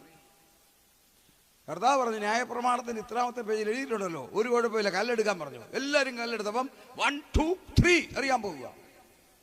കർത്താവ് പറഞ്ഞു, കല്ല് കയ്യിലോട്ടോ ഉണ്ട്. ഒരു കാര്യം, പാപമില്ലാത്തവന് ഉദ്ഘാടനം ചെയ്യാൻ പറഞ്ഞു. ആദ്യം വന്നവൻ പറഞ്ഞു, എൻ്റെ കൊച്ചിന് സുഖമില്ല, ഞാൻ പോവുക. രണ്ടാമത് വന്നു പറഞ്ഞു, ഭാര്യയെ വിളിക്കുന്നു, പോവുക. എല്ലാം പോയി, ഒറ്റയെണ്ണ അവിടെ നിന്നില്ല. എന്താ ഈ പറഞ്ഞപ്പം അവന്റെ ഈ കല്ലെറിയാമെന്ന പുള്ളികൾ ചെയ്ത പാപമെല്ലാം മുമ്പിൽ വന്നു. അങ്ങനെയാണെങ്കിൽ നമുക്ക് പാപമില്ല എന്ന് നാം പറയുന്നുവെങ്കിൽ നമ്മെ തന്നെ വഞ്ചി. ഇനി 7-ാം വാക്യം വായിക്കാം. അവൻ വെളിച്ചത്തിൽ ഇരിക്കുന്നത് പോലെ നാം വെളിച്ചത്തിൽ നടക്കുന്നുവെങ്കിൽ നമുക്ക് തമ്മിൽ കൂട്ടായ്മയുണ്ട്. അടുത്ത വാക്യം, അവന്റെ പുത്രനായ യേശുവിന്റെ രക്തം, അവന്റെ പുത്രനായ യേശുവിന്റെ രക്തം സകല പാപവും പോക്കി നമ്മെ ശുദ്ധീകരിക്കും. ദൈവമക്കളെ, ലോട്ടറി അടിക്കുന്നത് ഭാഗ്യമാ, നല്ല ജോലി കിട്ടുന്നത് ഭാഗ്യമാ, വിദേശത്ത് പോകുന്നത് ഭാഗ്യമാ, രാഷ്ട്രീയ സ്ഥാനത്ത് വരുന്ന ഭാഗ്യമാ, മന്ത്രിയാകുന്നത് ഭാഗ്യമാ, എല്ലാം ഭാഗ്യമാ, വാഹനം കിട്ടുന്നത് ഭാഗ്യമാ. എന്നാൽ ആ ഭാഗ്യം മുഴുവൻ ഈ ലോകത്തിൽ തീരുമ്പോൾ ലംഘനം ക്ഷമിച്ചും പാപം മറിച്ചും കിട്ടിയവൻ ഭാഗ്യവാൻ. ബാക്കി ഭാഗ്യങ്ങളൊക്കെ നല്ലതാ, പക്ഷേ ശവപ്പെട്ടിക്കപ്പുറം വരുന്ന ഒറ്റ ഭാഗ്യവും ഈ ഭൂമിയിലില്ല. ഈ രാജ്യത്തിന്റെ പ്രധാനമന്ത്രിയായാലും, ഈ രാജ്യത്തിന്റെ മന്ത്രിയായാലും, ഇവിടുത്തെ സഭയുടെ അധിപനായാലും, കോടിക്കണക്കിന് സ്വത്തുണ്ടെങ്കിലും ഏവനും മരിച്ചു കഴിയുമ്പോൾ ഒന്നും പുറകെ വരത്തില്ല. എന്നാൽ യേശുവിന്റെ രക്തത്താൽ പാപക്കറ മാറിയാൽ ആ ഭാഗ്യം തുടങ്ങുന്നത് ഈ ലോക ജീവിതം തീരുമ്പോഴാണ്. അതാണ് കർത്താവിന്റെ ദൗത്യം. ഇന്ന് രാത്രി ഞങ്ങൾക്ക് പറയാനുള്ളത്, പാപത്തിന് ഒത്തിരി അടയാളങ്ങളുണ്ട്, അതൊന്നും പറയാൻ നേരമില്ല. പാപമുണ്ടോ എന്നറിയാൻ ഒരൊറ്റ പരിപാടിയുള്ളൂ. നമ്മൾ ടെമ്പറേച്ചർ നോക്കത്തില്ലേ, BP നോക്കത്തില്ലേ? BP നോക്കാൻ നമുക്കറിയാം. BP നോക്കി ഡയസ്റ്റോളിക് സിസ്റ്റോളിക് BP നോക്കാൻ അറിയാമല്ലാത്ത കുഞ്ഞുങ്ങൾ പോലും ഇല്ല, വീടുകളെല്ലാം ഉണ്ട് അല്ലേ? 80 110 നോർമൽ. അതിൽ മേലോട്ട് പോയാൽ സംഗതി കുഴച്ചില്ല, ആംബുലൻസ് വിളിക്കണം. പാപമുണ്ടോ എന്ന് എങ്ങനെ അറിയാമെന്നറിയാവോ? ഒന്ന്, സമാധാനം കാണത്തില്ല, സമാധാനമില്ല, സംഗതി പാവമാണ്, സ്വസ്ഥതയില്ല, എവിടെയും സംശയം, എവിടെയും ഭയം, എത്ര അധ്വാനിച്ചിട്ടും അങ്ങോട്ട് കയറി വരുന്നില്ല. നന്നാ താമസിച്ച കിടപ്പാൻ പോവും, കടനപ്രയം ഉപയോഗിക്കുന്നു, വ്യർത്ഥം. എന്താ? പാപമാണ്. പുറകിൽ തിന്മയുടെ ശക്തിയാ. സകല എത്ര അധ്വാനിക്കുന്നു, എത്ര പണം കൈ കയറി വരുന്നില്ലേ, എല്ലാം പോവുകയല്ലേ. എന്താ സുഹൃത്തെ? പാപമാ. കാരണം മറ്റൊരു ശക്തി ആ വ്യക്തിയെ കൺട്രോൾ ചെയ്യുക, തിന്മയുടെ ശക്തി. എന്നാൽ ഒരുവൻ ക്രിസ്തുവിലായാൽ അവൻ പുതിയ സൃഷ്ടിയായാൽ പാപത്തിൽ ഒരു ബന്ധവുമില്ല. ലോകത്തിൽ ധനം കണ്ടെടുക്കില്ലെന്ന് വരാക്കാം, ലോകത്തിൽ ചെറിയ വീടായിരിക്കാം, പക്ഷെ ചെറിയ ഭവനമായിരിക്കാം, സൗന്ദര്യം കുറവായിരിക്കാം, അലങ്കാരം കുറവായിരിക്കാം, പക്ഷെ അവനൊരു വലിയ ഭാഗ്യമുണ്ട്. എന്നറിയാവോ? അവന്റെ ഏറ്റവും വലിയ ഭാഗ്യമാണ് എന്റെ സന്തോഷം. ഫിലിപ്പിയ ലേഖനം 3-ാം അധ്യായം 20-ാം വാക്യമാണ് യേശുവിന്റെ രക്തത്താൽ പാപക്കറ ലഭിച്ചവർക്കുള്ള പരമഭാഗ്യം. ഇവിടുത്തേതല്ല, ഇതെല്ലാം ഒരു ടോക്കണാ. വായിക്കാം, ഫിലിപ്പിയർ 3:20. നമ്മുടെ പൗരത്വമോ സ്വർഗത്തിലാകുന്നു. യെസ്, മതി. നമ്മുടെ പൗരത്വമോ സ്വർഗത്തിൽ. എന്താണ് അതിന്റെ ആ വാക്കിന്റെ അർത്ഥം? ഇവിടെ ഇരിക്കുന്ന എന്റെ പ്രേക്ഷകരെ, നിങ്ങൾക്കും എനിക്കും അല്ല ഇന്ത്യൻ പൗരത്വമുണ്ട്. നമ്മൾ ഇന്ത്യൻ പൗരന്മാരാ. എന്റെ പാസ്പോർട്ട് ഇന്ത്യൻ പാസ്പോർട്ടാ. ഞാൻ ഇന്ത്യക്കാരനാ, നിങ്ങളും ഇന്ത്യക്കാരാ. നമുക്കിവിടെ വോട്ടവകാശമുണ്ട്, നമുക്കിവിടെ ബാങ്കിൽ അക്കൗണ്ട് ഉണ്ട്, പഞ്ചായത്തിലോ മുനിസിപ്പാലിറ്റിയിലോ നമ്മുടെ പേരുണ്ട്, നമ്മുടെ വീട് നമ്മുടെ പേരിൽ ആധാരം ഇല്ലേ? ഇതൊക്കെ സത്യമല്ലേ? നമ്മൾ കര അടയ്ക്കുന്നത് നമ്മുടെ പേരില്ല, ബാങ്കിൽ കിടക്കുന്ന മുഴുവൻ നമ്മുടെ പേരില്ല, വേറെ ഒരുത്തരും എടുക്കത്തില്ല, ഒരു കുഴപ്പമില്ല. അപ്പം പൗരത്വം, ഇന്ത്യൻ പൗരന്മാർ വളരെ നല്ലത്. പക്ഷെ ഒന്ന് ഞാൻ പറയട്ടെ, ആർക്കാ പൗരത്വം? തോമസ് മാമനല്ല പൗരത്വം. എന്റെ ശരീരത്തിനേ ഉള്ളൂ പൗരത്വം, എന്റെ ആത്മാവിന് പൗരത്വം ഇവിടെ ഇല്ല. തെളിവന്ന, ഞാൻ മരിച്ചു കഴിയുമ്പം എല്ലായിടത്തെയും പേര് കിട്ടും. പഞ്ചായത്തിൽ നിന്ന് ആദ്യം പേരെടുത്ത് ദൂരക്കളയും, വോട്ടേഴ്സ് ലിസ്റ്റിൽ നിന്ന് എടുത്ത് ദൂരക്കളയും. ശരിയാണോ? ബാങ്കിൽ കാശ് ഇടപെടെ പോക്ക എടുക്കാനൊക്കത്തില്ല. മരിച്ചു കഴിഞ്ഞാൽ പോയി, നോമിനി ഇല്ലെങ്കിൽ. വോട്ടേഴ്സ് ലിസ്റ്റിൽ നിന്ന് പേര് വെട്ടും, പഞ്ചായത്തിൽ നിന്ന് പേര് വെട്ടും, സഭയിൽ നിന്ന് പേര് വെട്ടും, ജോലി സ്ഥലത്ത് നിന്ന് പേര് വെട്ടും. ആർക്കാ? അപ്പൊ പൗരത്വം ഈ ശരീരത്തിന് മാത്രമേ ഉള്ളൂ. എന്നാൽ ഒരുവൻ ക്രിസ്തുവിലായാൽ അവൻ ആരാന്നറിയാമോ? അവന് സ്വർഗത്തിൽ പൗരത്വം. മരിക്കുന്നതാരും മരിക്കും, എപ്പോഴും മരിക്കും. എനിക്ക് കഴിഞ്ഞ ആഴ്ചയിൽ ഒരു ഡോക്ടർ മരിച്ചു. എനിക്ക് അഭിമാനമുണ്ട്, ഞങ്ങളുടെ കുടുംബക്കാരനാണ്. നിങ്ങളൊക്കെ പേപ്പർ വായിച്ചു കാണും. ഞങ്ങളുടെ ഫാമിലിയാ. KM ചെറിയാൻ 10,000-കണക്കിന് ആളുകളുടെ ഹൃദ്രോഗം ഓപ്പറേറ്റ് ചെയ്ത് ദൂരെ കളഞ്ഞവൻ. പന്തമ്മാടമാടുന്നത് പോലെ ഹാർട്ട് മാറ്റിവെച്ച പുള്ളിയാ. മദ്രാസ്, ചെന്നൈയിലായിരുന്നു അദ്ദേഹത്തിന്റെ ആസ്ഥാനം.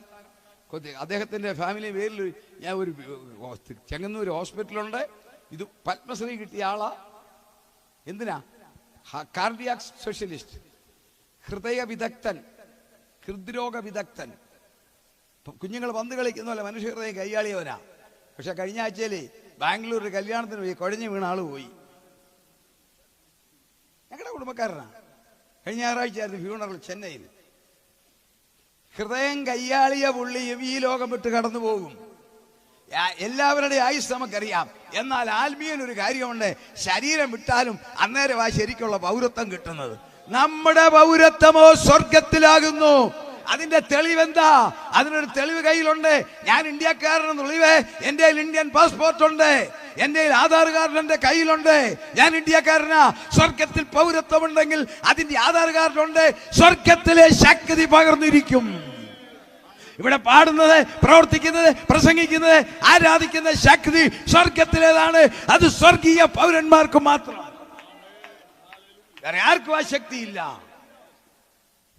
ആ ശക്തിയിലാണ് നമ്മൾ ജീവിക്കുന്നത്. അതാണ് പറയുന്നത്, എന്നെ ശക്തനാക്കുന്നവൻ മുഖാന്തരം.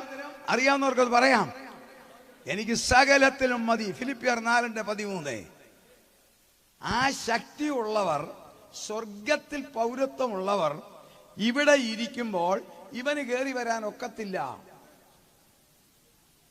കാരണം അവൻ നോക്കിക്കേ, ഈ ലോകത്തിൽ ആറ്റം ശക്തികൾ, ലോകത്തിലെ ധനവാന്മാരുടെ ശക്തി, ലോകത്തിന്റെ പോലീസായ അമേരിക്കയുടെ ശക്തി, വിപ്ലവത്തിന്റെ നാടായ റഷ്യയുടെയും ചൈനയുടെയും ശക്തി, ഓയിലിന്റെ നാടായ ഗൾഫുകാരന്റെ ശക്തി, സംസ്കാരത്തിന്റെ ലോകത്തിലെ ഏറ്റവും നല്ല സംസ്കാരമുള്ള ഇന്ത്യയുടെ ശക്തി, ഈ ശക്തികൾ, ശാസ്ത്രീയ ശക്തികൾ, രാഷ്ട്രീയ ശക്തികൾ, ഈ ശക്തികളൊന്നും കളിക്കാൻ ചെല്ലാത്ത ഒരു സ്ഥലമാണ് സാത്താന്റെ ശക്തി. അങ്ങോട്ട് ഈ കളി ഒന്നും നടക്കത്തില്ല. അവൻ ശക്തനാ. പക്ഷെ അവനെ പേടിയുള്ള ഒരൊറ്റ സ്ഥലമേ ഉള്ളൂ. അത് ആറ്റം ബോംബല്ല, അത് ചൈനക്കാരനെയല്ല, അവൻ ജപ്പാക്കാരനെയല്ല. അവന് പേടിയുള്ളത് സ്വർഗത്തിലെ ശക്തിയുള്ളവരെയാണ്. അതുകൊണ്ടാണ് യാക്കോസ്ലീഹ പറയുന്നത്, പിശാചിനെ കണ്ട് ഓടലാന്നല്ല, പിശാചിനോട് എതിർത്തു നിൽപ്പീൻ, എങ്കിൽ അവൻ നിങ്ങളെ വിട്ടേച്ച് ഓടിപ്പോകും. അവന് നമ്മളെ ആ പേടി അറിയാവോ? കാരണം എന്നിലും നിങ്ങളിലും വ്യാപരിക്കുന്ന ശക്തി സർവശക്തനായ നിത്യനായ ദൈവത്തിന്റെ ചൈതന്യമാണ്. അതുകൊണ്ട് ആ ശക്തി ഇവിടെ ഉള്ളപ്പോൾ അവന് വരാൻ സാധിക്കത്തില്ല. 2 തെസ്സലോനിയർ 2:7 പറയുന്നുണ്ട്, നമ്മൾ എടുക്കണ്ട. അധർമ്മത്തിന്റെ മർമ്മം വ്യാപരിക്കുന്നു, തടസ്സപ്പെടുത്തുന്നവൻ വഴിയിൽ നിന്ന് മാറിപ്പോകും, അപ്പോൾ അധർമ്മം. അപ്പോൾ സ്വർഗത്തിൽ ടൈമായി. എന്തിനാ? തന്റെ മക്കളെ ചേർക്കാൻ. അത് ഞാൻ ഒടുവിൽ ഫോട്ടോഗ്രാഫ് സഹിതം ഉദാഹരണത്തിനാ കൊണ്ടുവന്നതിനോട് ഞാൻ സാധാരണ കൊണ്ടുപോകുന്നല്ല, ഇന്ന് എനിക്ക് ഓർമ്മ വന്നത് എടുക്കണമെന്ന്. കയ്യിലുണ്ട്, ഒടുവിൽ കാണിക്കാം. എങ്ങനെയായി പോയി കഴിഞ്ഞത്തെ ലോകം എന്നതാണ്. കർത്താവ് വന്ന് ഈ സഭ എടുക്കപ്പെടുന്നു. സഭയെന്ന് പറഞ്ഞാൽ പെന്തിക്കോസ്തുകാർ എടുക്കപ്പെടുന്നു, ഇന്നവരെന്നല്ല. രക്ഷയുടെ അനുഭവമുള്ള, വീണ്ടും ജനിച്ചിട്ടുള്ള, കർത്താവിന്റെ രക്തത്തിൽ പാപക്കറ മാറിയിട്ടുള്ള, നോക്കിക്കേ, വെറുതെ ഒന്നും കയറി പോകാൻ ഒക്കത്തില്ല. പാരമ്പര്യമോ കുടുംബമഹിമയോ പറഞ്ഞാലൊന്നും സ്വർഗത്തിൽ പോകാൻ ഒക്കത്തില്ല. അങ്ങനെ പറയാനായിരുന്നെങ്കിൽ നമ്പർ 1 ഞാനാ. എനിക്കറിയാം ഒരു പണിയും നടക്കത്തില്ല. സ്തോത്രം. സ്വർഗത്തിൽ പോകാൻ ഈ പണിയൊന്നും നടക്കത്തില്ല. കർത്താവ് തന്നെ പറഞ്ഞു, വീണ്ടും ജനിച്ചില്ല നീ കുഞ്ഞെ വരത്തില്ല. വീണ്ടും ജനിക്കണം, അവന്റെ കൽപ്പന അനുസരിക്കണം, വിശുദ്ധിയിൽ ജീവിക്കണം, ആത്മാവിൽ ആരാധിക്കണം, പാപത്തോട് പോരാടണം, കർത്താവിന് വേണ്ടി കാത്തിരിക്കണം, കർത്താവിന് വേണ്ടി പ്രവർത്തിക്കണം. അങ്ങനെയുള്ളവരെ ചേർക്കുവാൻ, അതാണ് തനിക്കായി കാത്തിരിക്കുന്നവരുടെ രക്ഷയ്ക്കായി അവൻ പാപം കൂടാതെ വരും. നിങ്ങളെല്ലാവരും ഈ കർത്താവിന്റെ ദാസന്മാരിവിടേക്ക് എന്നെ വിളിച്ചവരെല്ലാം എന്നെ നോക്കിയിരിക്കുക. ഞാൻ പറഞ്ഞു ഞാൻ 7:15 വരുമോ. ഞാൻ ഫോണിൽ ഇവരെല്ലാം മാറി മാറി വിളിച്ചു, ഒരു രക്ഷയില്ല. എന്നാ ഇവര് പാട്ടിനകത്താ. ഞാൻ ഇങ്ങ് വന്നു, വണ്ടി ഇങ്ങോട്ട് ഇറങ്ങിയപ്പോൾ അവർക്ക് മനസ്സിലായി ഞാനാ. കാരണം അവർ കാത്തിരുന്നു എനിക്ക് വേണ്ടി. ഞാൻ 7:15 വരുമെന്ന് പറഞ്ഞു, 7:15 വന്നു. ഇതുപോലെ കാത്തിരിക്കുന്ന ഒരു കൂട്ടരുണ്ട്. ഏതാ? കർത്താവ് വരാൻ. കർത്താവ് വരാൻ കാത്തിരിക്കുന്നവർ മാത്രം മലങ്കത്തെ കരയൊന്ന് ഉയർത്തിക്കേ. എനിക്ക് ഒത്തിരി വിശദീകരിക്കാനൊക്കെ സമയമില്ല. ഒരു കാര്യം എനിക്ക് സന്തോഷമുണ്ട്, ഞാനേ അത് വിശദീകരിക്കത്തില്ല, ഞാൻ പറഞ്ഞു വിടത്തേ ഉള്ളൂ. ഞാൻ ഏത് രാജ്യത്ത് ഏതോടെ പ്രസംഗിക്കാൻ പോയാലും ഇതുപോലെ ചെയ്തിട്ട് എൻ്റെ കൂടെ ഇരിക്കുന്ന ദൈവദാസന്മാരുടെയും, ഇവിടെ അധികം ഒന്നും കാണാൻ മേല, ഈ ഫ്രണ്ടിൽ പകുതി കാണാം.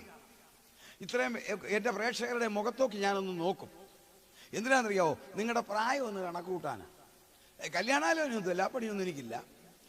എന്തെല്ലാം അഡ്ജസ്റ്റ്മെന്റ് എവിടെല്ലാം ചെയ്താലും ഒരു കുഴപ്പമില്ല.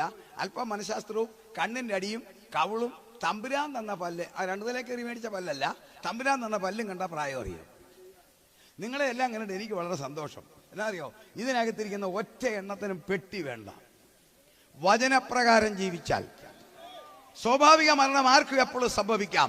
എന്നാൽ വചനം പറയുന്നു, ലോകത്തിലെ രാഷ്ട്രീയ സംഭവം പറയുന്നു, ഇസ്രായേൽ വിളിച്ചു പറയുന്നു, ഈ തലമുറയിൽ എന്റെ കർത്താവ് ആകാശങ്ങളിൽ വരും, തേജസ്സിൽ വരും, ഞാനും നിങ്ങൾ രൂപാന്തരപ്പെടും. ആ രൂപാന്തരത്തെ കുറിച്ച് പറയാൻ സമയമില്ലാത്തതുകൊണ്ട് ഞാൻ എടുക്കുന്നില്ല. ഞാനും നിങ്ങളും രൂപാന്തരപ്പെടാൻ പോവുക, അതിനുള്ള സമയമായി. നോക്കിക്കേ, അത് കഴിയുമ്പോൾ മാറിക്കഴിയുമ്പോൾ മറ്റേ പുള്ളിയും വരും. ഇവിടെ നമുക്ക് എവിടെ ഭക്ഷണം ഉണ്ടെന്ന് വിചാരിച്ചു? നിങ്ങൾക്ക് എല്ലാവർക്കും ഇവിടെ ഭക്ഷണം ഉണ്ടെന്ന് സങ്കല്പിച്ചു. വൈകുന്നേരം ഭക്ഷണം കഴിച്ചു, അതിന്റെ വേസ്റ്റ് നമ്മൾ വിട്ടേച്ച് പോയി, അവിടെ ഇട്ടെന്ന് വിചാരിച്ചു. നമ്മളെല്ലാം പോയി, നമ്മളെല്ലാം മാറിക്കഴിഞ്ഞൊരു കൂട്ടരിങ്ങി വരും. ആരും ക്ഷണിക്കണ്ട, മണം അങ്ങ് ചെല്ലും. ഇല്ല, അറിയത്തില്ലേ മോളെ? ഒരു സാധനം ഇങ്ങ് വരും. അതുപോലെ ഈ ലോകത്തിലെ ഏറ്റവും നല്ലതെന്ന് പറയുന്നത് യേശുവിൽ കൂടി രക്ഷിക്കപ്പെട്ടവർ മാത്രമാണ്. ഏറ്റവും ഭാഗ്യമുള്ളവരാ, അവര് വിശുദ്ധരാ. അവരെ ചേർത്ത് കഴിഞ്ഞാൽ ഇത് വേസ്റ്റാ. ആ വേസ്റ്റ് എടുക്കാൻ ഒരുത്തൻ എത്തിക്കഴിഞ്ഞു. അവൻ ഭരിക്കുമെന്ന് പറഞ്ഞില്ലേ, അതിന്റെ റിഹേഴ്സൽ മനോഹരമായി നടത്തി. ബുദ്ധിയുള്ളവർക്കറിയാം. ഈ പാട്ട് പാടുന്ന സഹോദരന്മാരെ ആ മോളും പാടി, അവർ ഓടിക്കേറി പാടിയതല്ല. എത്ര ദിവസം വീട്ടിൽ ഇരുന്ന് പാടി കാണും അല്ലേ? പാടിയില്ല, അത് ആദ്യമാണ്. റിഹേഴ്സൽ കഴിഞ്ഞ 26-ാം തീയതി ഡൽഹിയിൽ കണ്ടില്ലേ? നമ്മുടെ രാജ്യത്തിന്റെ റിഹേഴ്സൽ. ഏതാ റിഹേഴ്സലായി? റിപ്പബ്ലിക് ദിന പരേഡ്. ഓടിയല്ല, മാസങ്ങൾക്ക് മുമ്പ് റിഹേഴ്സൽ. മാസങ്ങൾക്ക് മുമ്പ് റിഹേഴ്സൽ. നമ്മുടെ കുഞ്ഞുങ്ങൾ സ്കൂളിലോ ചർച്ചിലോ ഒരു സ്കിറ്റ് അങ്ങോട്ട് അവതരിപ്പിക്കുന്നത് എങ്ങനെയാ? റിഹേഴ്സൽ. വീട്ടിൽ റിഹേഴ്സൽ, എല്ലാത്തിനും റിഹേഴ്സൽ. പടിഞ്ഞാറൻ രാജ്യങ്ങളിൽ ചെന്നാൽ വിവാഹം അല്ല പ്രധാനം. നിങ്ങൾ യൂറോപ്പിലോ അമേരിക്കയിലോ ചെന്ന് നോക്കണം, വിവാഹമല്ല പ്രത്യേകത, തലേദിവസം റിഹേഴ്സലാണ്. ടിപ്പിക്കൽ വിവാഹം പോലെ വിവാഹം നടത്തേണ്ടി അതേ സ്ഥലത്തെ നടത്തുന്ന ശുശ്രൂഷകൻ നടത്തുന്ന വേഷം വിട്ടു വരണം. മണവാളനും മണവാട്ടിയും വിവാഹ വേഷം ധരിച്ചു വരണം. തോഴ്മക്കാർ അതുപോലെ വരണം. ആ വിവാഹത്തിന് എങ്ങനെ മാർച്ച് ചെയ്യുന്നോ അതുപോലെ ചെയ്യണം. വിവാഹത്തിന് കൊടുക്കുന്ന അതേ സ്റ്റാൻഡേർഡ് ഭക്ഷണവും കൊടുക്കും. അപ്പൊ കല്യാണത്തിന് ഊണ് രണ്ടാ, റിഹേഴ്സലിനൊന്ന്, കല്യാണത്തിനൊന്ന്. റിഹേഴ്സൽ നോക്കിക്കേ, എതിർ ക്രിസ്തു വെളിപ്പെടാൻ പോകുന്നു. എന്താ? ഒന്നുകൂടെ വായിച്ചേ, വെളിപ്പാട് 13:7. അതാണ് റിഹേഴ്സൽ. വെളിപ്പാട് 13:7. വിശുദ്ധന്മാരോട് യുദ്ധം ചെയ്ത് അവരെ ജയിപ്പാനും അതിനധികാരം ലഭിച്ചു. അടുത്ത വാക്യം, സകല ഗോത്രത്തിന്മേലും വംശത്തിന്മേലും. ആ വാക്ക് നിങ്ങൾ ശ്രദ്ധിക്കണം. സകല ഗോത്രത്തിന്മേലും വംശത്തിന്മേലും ഭാഷമേലും ജാതിമേലും അധികാരവും ലഭിച്ചു. നോക്കിക്കേ, സകല ലോകത്തിലെ സകല ഗോത്രത്തിന്റെ മേൽ അവൻ അധികാരം. 6500 സംസാര ഭാഷ, 8-10 ലക്ഷം സംസ്കാരം. ധനവാൻ, ദരിദ്രൻ, സമ്പന്നൻ, ശാസ്ത്രജ്ഞൻ, ഭരണാധികാരി, സംസ്കാരക നായകന്മാർ, എല്ലാവരുടെ മേലെ അവൻ അധികാരം. സമൂഹത്തിലെ സകല പുള്ളികളെ അവൻ നിയന്ത്രിക്കാൻ സാധിക്കുമോ? റിഹേഴ്സൽ കണ്ടോ? വേറെ മാർഗത്തിൽ തെളിയിച്ചു. 2019 മുതൽ 2023 വരെ ലോകത്തിൽ തെളിയിച്ചു. നമ്മൾ തുണി കഴുകാൻ മേടിക്കുന്ന 501 സോപ്പുണ്ടല്ലോ പഴയത്, ആ സോപ്പ് അല്ലെങ്കിൽ ഒരു ടോയ്ലറ്റ് സോപ്പ്, നമ്മൾ കുളിക്കുന്ന ആ 30 രൂപയുടെ സോപ്പിന്റെ കൊമളയെ അതിജീവിക്കാൻ കെൽപ്പില്ലാത്ത ഒരു വൈറസ് കൊറോണ കുട്ടൻ എല്ലാത്തിനെയും ഒറ്റ കൊടക്കിഴി കൊണ്ടുവന്നത് നിങ്ങൾ കണ്ടോ? തെളിയിച്ചു തരാം. ഒറ്റ കൊടക്കിഴി കൊണ്ടുവന്നു. യാത്ര മുഴുവൻ കംപ്ലീറ്റ് നിർത്തിയോ? റോഡിൽ കൂടിയുള്ള കാൽനട യാത്ര പോലും തീർന്നോ? വേൾഡ് ഹെൽത്ത് ഓർഗനൈസേഷന്റെ ആ പ്രോട്ടോകോൾ അനുസരിച്ചാ ചെയ്തത്. ലോകാരോഗ്യ സംഘടന പറഞ്ഞു ഇത് പരക്കുന്നതാ, ശ്രദ്ധിക്കാൻ പറഞ്ഞു. റോഡിൽ കൂടെയുള്ള പോകുന്നില്ലേ? എയർപോർട്ടുകൾ ശൂന്യമായോ?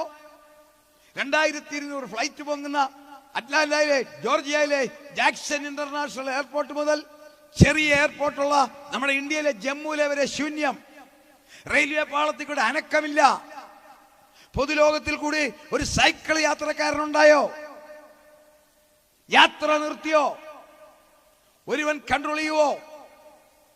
ഒരു കൊറോണയുടെ പേരിൽ കൺട്രോൾ ചെയ്ത് കണ്ടോ? യാത്ര മുഴുവൻ നിന്നോ? തീർന്നില്ല.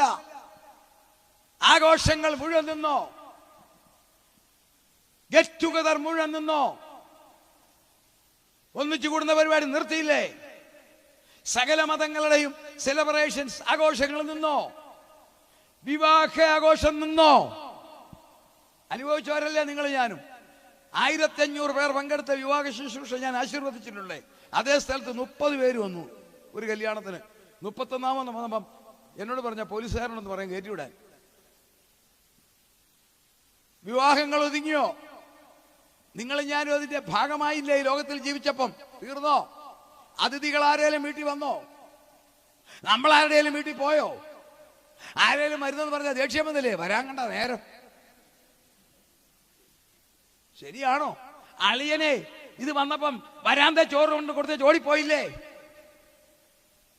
പറ, നിങ്ങൾ പറ, സംഭവിച്ചോ? സകല കടകളും അടച്ചോ? എന്തോ ഒരു ഭീതി വന്നില്ലേ അമ്മാമേ? അന്ന് മേടിച്ച ചെറുപയർ ഇപ്പോൾ ഇരിപ്പില്ലേ? സംഗതി സത്യമാണോ ഞാൻ ഈ പറയുന്നത്? അല്ലെങ്കിൽ നിങ്ങൾ പറയണം. ഇതുകൊണ്ടൊന്നും ആയില്ല. പുറമേ കേട്ടാ മനോഹരം. അവന്റെ ശരിക്കുള്ള കോള് വന്നു. വേല എവിടാ? Work on home. ഓ, എന്നാ സന്തോഷമല്ലേ കേൾക്കാൻ. എവിടെയാ? Work on home. വീട്ടിൽ ഇരുന്ന് ജോലി ചെയ്യുക. പക്ഷെങ്കിലേ ലോകത്തിലെ സകല രാജ്യത്തിലുള്ള നിയമമുണ്ട്, ഒരാൾക്ക് 8 മണിക്കൂറേ ജോലി ചെയ്യാവുള്ളത്. വർക്ക് ഓൺ ഹോം എപ്പോഴാണെന്നറിയാവോ? രാവിലെ 6 മണിക്ക് തുടങ്ങും. കേട്ടോണം. വൈകിട്ട് 8 മണി വരെ. മണിക്കൂർ എത്രയായി? ഓർട്ടയുണ്ടോ? ഇല്ല. ഒരേ ഇരിപ്പേ. അവന്റെ ബുദ്ധി മുഴുവൻ ഊറ്റിയെടുത്തു. അവന് ഭാര്യയും കാണണ്ട, അവർക്ക് ഭർത്താവിനെയും കാണണ്ട, മക്കളെയും കാണണ്ട. ശരിയാണോ? വർക്ക് ഓൺ ഹോംകാരെ ഒന്ന് ചോദിച്ചു നോക്കിക്കേ.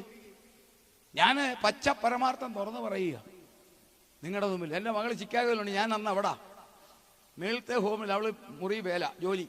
ഞാനും ഭാര്യയും താഴെ. അവൾ 7 മണിക്ക് കയറും.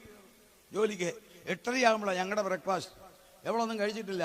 ഞാനും അപ്പനും അമ്മയല്ലേ, അവൾക്ക് കൊണ്ട് കൊടുക്കുന്ന ഞാനാ. ഏതാ മീലത്തെ നിലയിൽ കയറണം, അതിന് ഭാര്യ പറ്റത്തില്ല. ഞാൻ കൊണ്ട് രാവിലത്തെ റൊട്ടിയും ഒട്ടയും കൊണ്ട് കൊടുക്കും. ഉണ്ടോ എന്നോ ഇവളിങ്ങനെ ലോകരാജ്യങ്ങളുമായിട്ട് ഇങ്ങനെ കണക്റ്റഡാ. ലോകത്തിലെ അവളുടെ ജോലിയാ 10-30 രാജ്യങ്ങളുമായിട്ട് സംഭാഷണം കാര്യങ്ങൾ നടത്തണം. മുട്ടുസൂചി താഴെ വീണാനൊക്കത്തില്ല. ഞാൻ പതുക്കെ കൊണ്ട് കൊടുത്തു വെച്ചപ്പോൾ അതുപോലെ ഇങ്ങ് വരും. 12 മണിയാകുമ്പോൾ ഞങ്ങൾ ചോറുണ്ണാൻ ചെല്ലും. ഇവൾ അന്നേരം അതേ ഇരിപ്പാ. അന്നേരം ഞാൻ രാവിലത്തെ പ്ലേറ്റ് എടുത്ത് മാറ്റിയിട്ട് ഉച്ചക്കത്തെ ചോറ് കൊണ്ട് കൊടുക്കും. നടന്ന സംഭവമാ.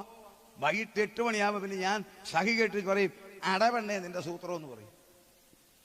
ശരീരവും മനസ്സും ഒരുപോലെ തകർത്തെന്നറിയാവോ? അവൻ ഭരിക്കാൻ വരുമ്പോൾ സകലത്തെ 8 മണിക്കൂറൊക്കെ അങ്ങോട്ട് കളഞ്ഞിട്ട് അവൻ പറയുന്നത് വരെ അധ്വാനിപ്പിക്കാൻ സാധിക്കുമെന്ന് തെളിയിക്കുന്നതാണ് വർക്ക് ഓൺ ഹോം. നോക്കിക്കേ, ലോക ചരിത്രത്തിൽ ഇന്ന് വരെ ഉണ്ടാകാത്തൊരു സംഭവം. ഒരൊറ്റ മതത്തിന് ദൈവത്തെ ആരാധിക്കാൻ സാധിച്ചോ? ക്രൈസ്തവ മതം മാത്രമല്ല, സകല ആരാധനാലയങ്ങളും അടച്ചു പൂട്ടിയോ? നിങ്ങൾ വളരെ ഗൗരവത്തിൽ കാണണം.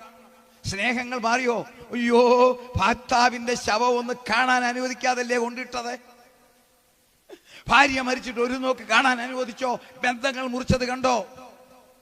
പണം കയ്യിലുണ്ട്. മകൻ ദുബൈയിൽ, അമ്മ കേരളത്തിൽ മരിക്കാൻ ഇഷ്ടം പോലെ പണം. അമ്മ മരിച്ചു, വരാൻ ഫ്ലൈറ്റ് ഇല്ല, തീർന്നോ? ഇതൊക്കെ സത്യമാണോ ഞാൻ ഈ പറയുന്നത്? പ്രിയപ്പെട്ടവനെ, പ്രിയപ്പെട്ടവളുടെ ശവശരീരം നീല പ്ലാസ്റ്റിക് സിപ്പിട്ടിട്ട് കൊണ്ട് കത്തിച്ച് കരിച്ചു കളഞ്ഞപ്പോൾ ദുഃഖത്തോടെ നിന്നവർ ഇന്നും ജീവിക്കുന്നില്ലേ? ഒരു വൈറസ് ലോകത്തിലെ ആളുകളെ മുഴുവൻ ഇങ്ങനെ നിയന്ത്രിക്കാമെങ്കിൽ പരിശുദ്ധാത്മാവ് മാറുന്ന കാലം, വിശുദ്ധന്മാർ മാറുന്ന കാലം, ലോകത്തെ മുഴുവൻ അവൻ പിടിയിൽ ഒതുക്കും.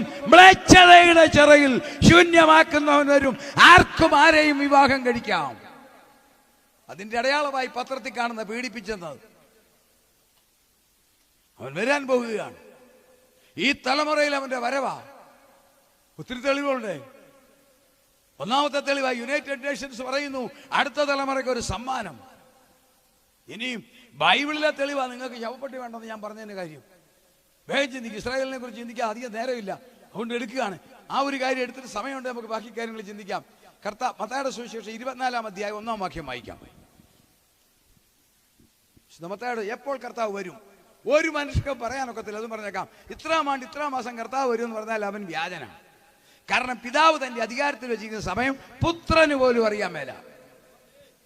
മർക്കോസിന്റെ സുവിശേഷം 13-ാം അധ്യായത്തിൽ വ്യക്തമായി 33-34 പറയുന്നുണ്ട്, കാലവും ടൈമും സ്വർഗത്തിലേതാ. അത് 2016 വരും, 26 വരും എന്നൊക്കെ പറഞ്ഞ് അത് പണമടിച്ചെടുക്കാൻ പറയുന്നതാ. പക്ഷെ ഒന്ന് പറയാം, ഈ തലമുറയിൽ വരും. വേഗം വായിക്കാം. മത്തായിയുടെ സുവിശേഷം 24-ാം അധ്യായം 1-ാം വാക്യം. യേശു ദേവാലയം വിട്ടു പോകുമ്പോൾ ശ്രദ്ധിച്ചാൽ നിങ്ങൾക്ക് ശവപ്പെട്ടി വേണോ വേണ്ട എന്ന് നിങ്ങൾ തന്നെ തീരുമാനിച്ചോണം. അയക്കാം. ശിഷ്യന്മാർ അവന് ദേവാലയത്തിന്റെ പണി കാണിക്കേണ്ടതിന് അവന്റെ അടുക്കൽ വന്നു. അവൻ അവരോട്, ഇതെല്ലാം കാണുന്നില്ലയോ?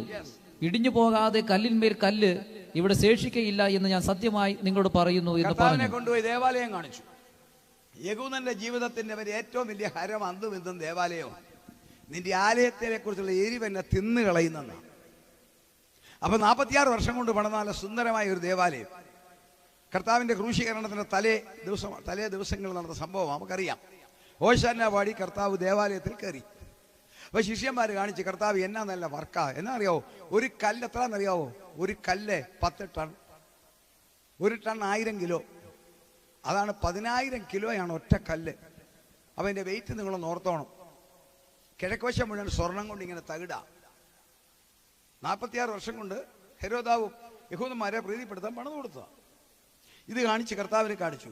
ഉടനെ വായിച്ചേ, യേശു ദേവാലയം വിട്ടു പോകുമ്പോൾ. വായിച്ചാട്ടെ. യേശു ദേവാലയം വിട്ടു പോകുമ്പോൾ ശിഷ്യന്മാർ അവന് ദേവാലയത്തിന്റെ പണി കാണിക്കേണ്ടതിന് അവന്റെ അടുക്കൽ വന്നു. അവൻ അവരോട്, ഇതെല്ലാം കാണുന്നില്ലയോ? ഇടിഞ്ഞു പോകാതെ കല്ലിന്മേൽ കല്ല് ഇവിടെ ശേഷിക്കയില്ല എന്ന് ഞാൻ സത്യമായി. ശ്രദ്ധിച്ചോ, കാലപ്പഴക്കം കൊണ്ട് പോകുന്നല്ല, ഇടിഞ്ഞു പോകാതെ കല്ലുമേ കല്ല് ശേഷിക്കത്തില്ല.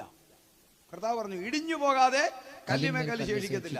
ശിഷ്യന്മാർക്ക് അത് കേട്ടപ്പോഴേ മനസ്സിലായി, ദേവാലയം പോവുക അതിന്റെ അർത്ഥം ലോകാവസാനമാണ്. അതുകൊണ്ടാണ് 3-ാമത്തെ വാക്യം. അവൻ ഒലിവുമലയിൽ ഇരിക്കുമ്പോൾ ശിഷ്യന്മാർ തനിച്ച് അവന്റെ അടുക്കൽ വന്ന് അത് എപ്പോൾ സംഭവിക്കും എന്ന് നിന്റെ വരവിനും ലോകാവസാനത്തിനും അടയാളം എന്ത് എന്നും പറഞ്ഞു തരണമെന്ന് അപേക്ഷിച്ചു. ശിഷ്യന്മാർ വൈകുന്നേരം യെരുശലേമിലായി, ഒലിവുമലയിലായി. അപ്പൊ ജനമില്ല. സ്വകാര്യമായിട്ട് ചോദിച്ചു, കർത്താവേ അത് എപ്പോൾ സംഭവിക്കും? ഞങ്ങൾക്കറിയാം യെരുശലേം ദേവാലയം പോകാൻ ലോകാവസാനമാണ്, നീ വരുമെന്ന് ഞങ്ങളോട് പറഞ്ഞു. ഞാൻ നിങ്ങൾക്ക് സ്ഥലം ഒരുക്കാൻ പോകുന്നു, ഞാൻ പോയി സ്ഥലം ഒരുക്കിയാൽ വീണ്ടും വരുമെന്ന് പറഞ്ഞു. ഇതിന് അടയാളം എന്താ? അവർ ചോദിച്ച 2 അടയാളമാണ്. നിങ്ങൾ പഠിച്ചാൽ മനസ്സിലാവും. 1, നീ എപ്പോൾ വരും. 2, യെരുശലേം ദേവാലയം എപ്പോൾ നശിക്കും. കർത്താവ് കൊടുത്ത 3 ഉത്തരവാണ്. 1, എൻ്റെ സഭയെ ചേർക്കാൻ ഞാൻ എപ്പം വരും. 2, ഞാൻ രാജാവായിട്ടെപ്പം വരും.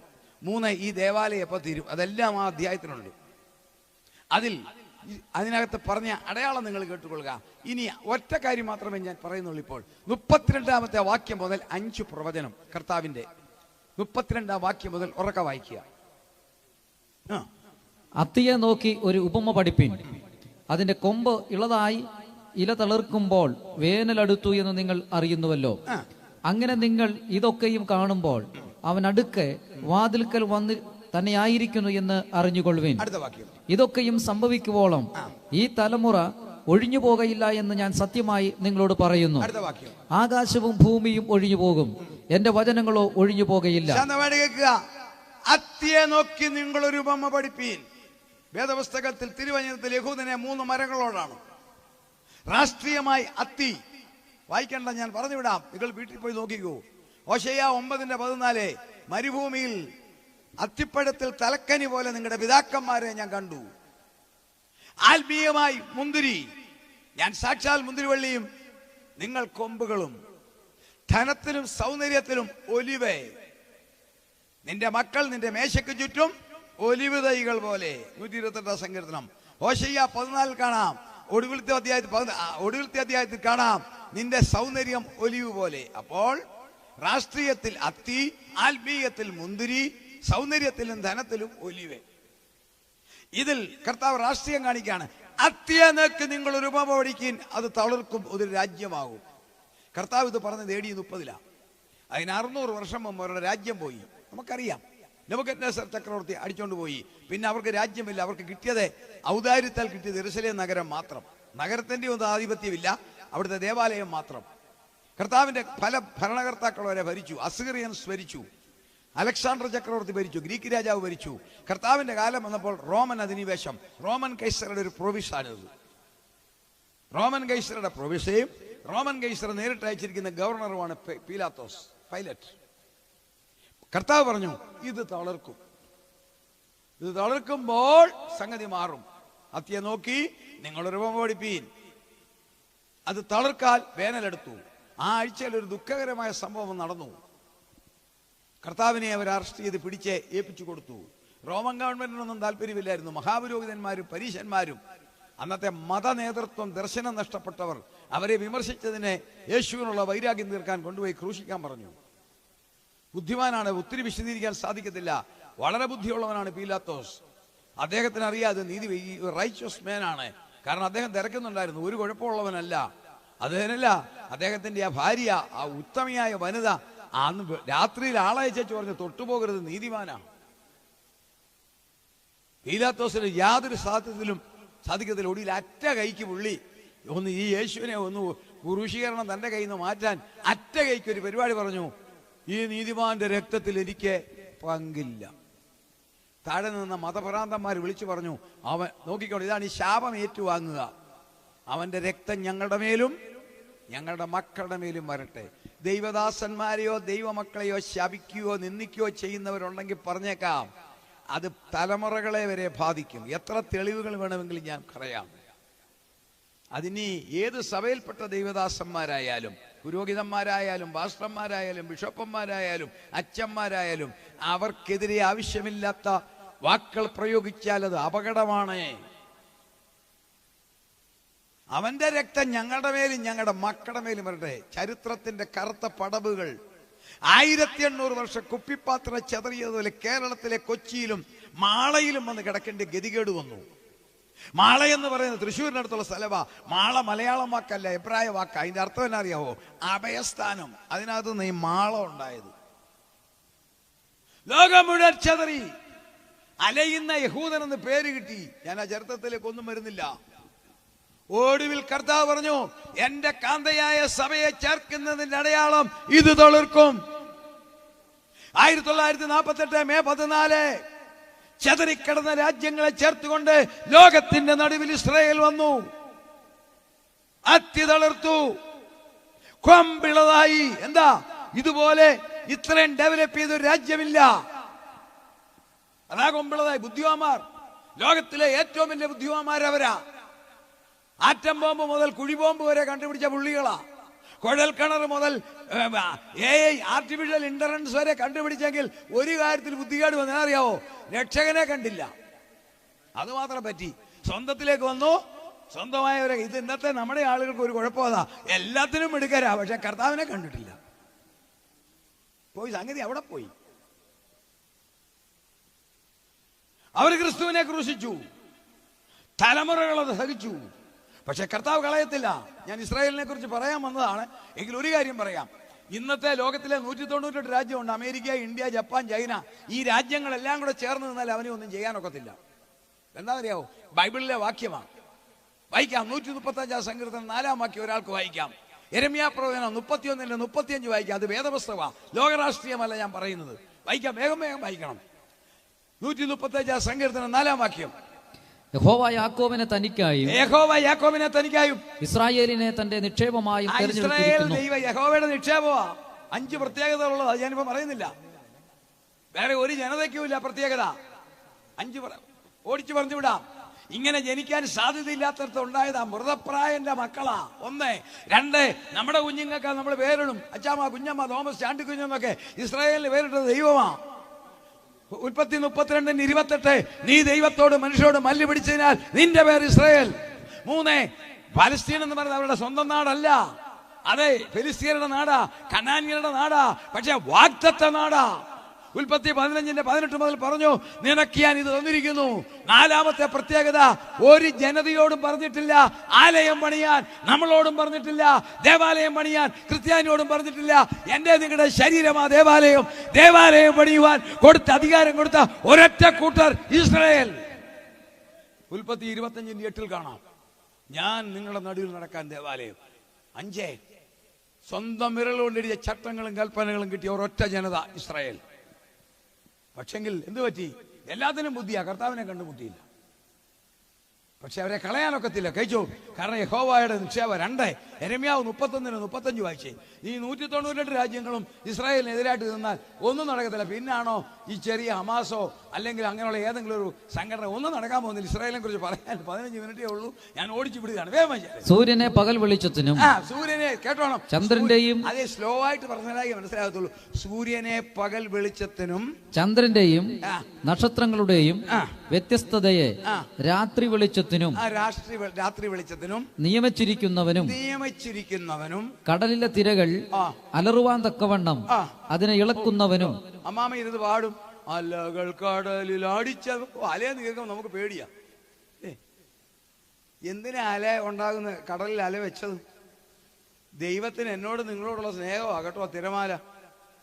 തിരമാല ഇങ്ങനെ പൊങ്ങും, തിരമാല ഉയരും, 7-8 അടി 10 അടി ഉയരുമ്പോൾ ആ ഉയരുന്ന ഫോഴ്സിൽ മേലോട്ട് പോയിട്ട് താഴോട്ട് പോവുകയില്ലേ?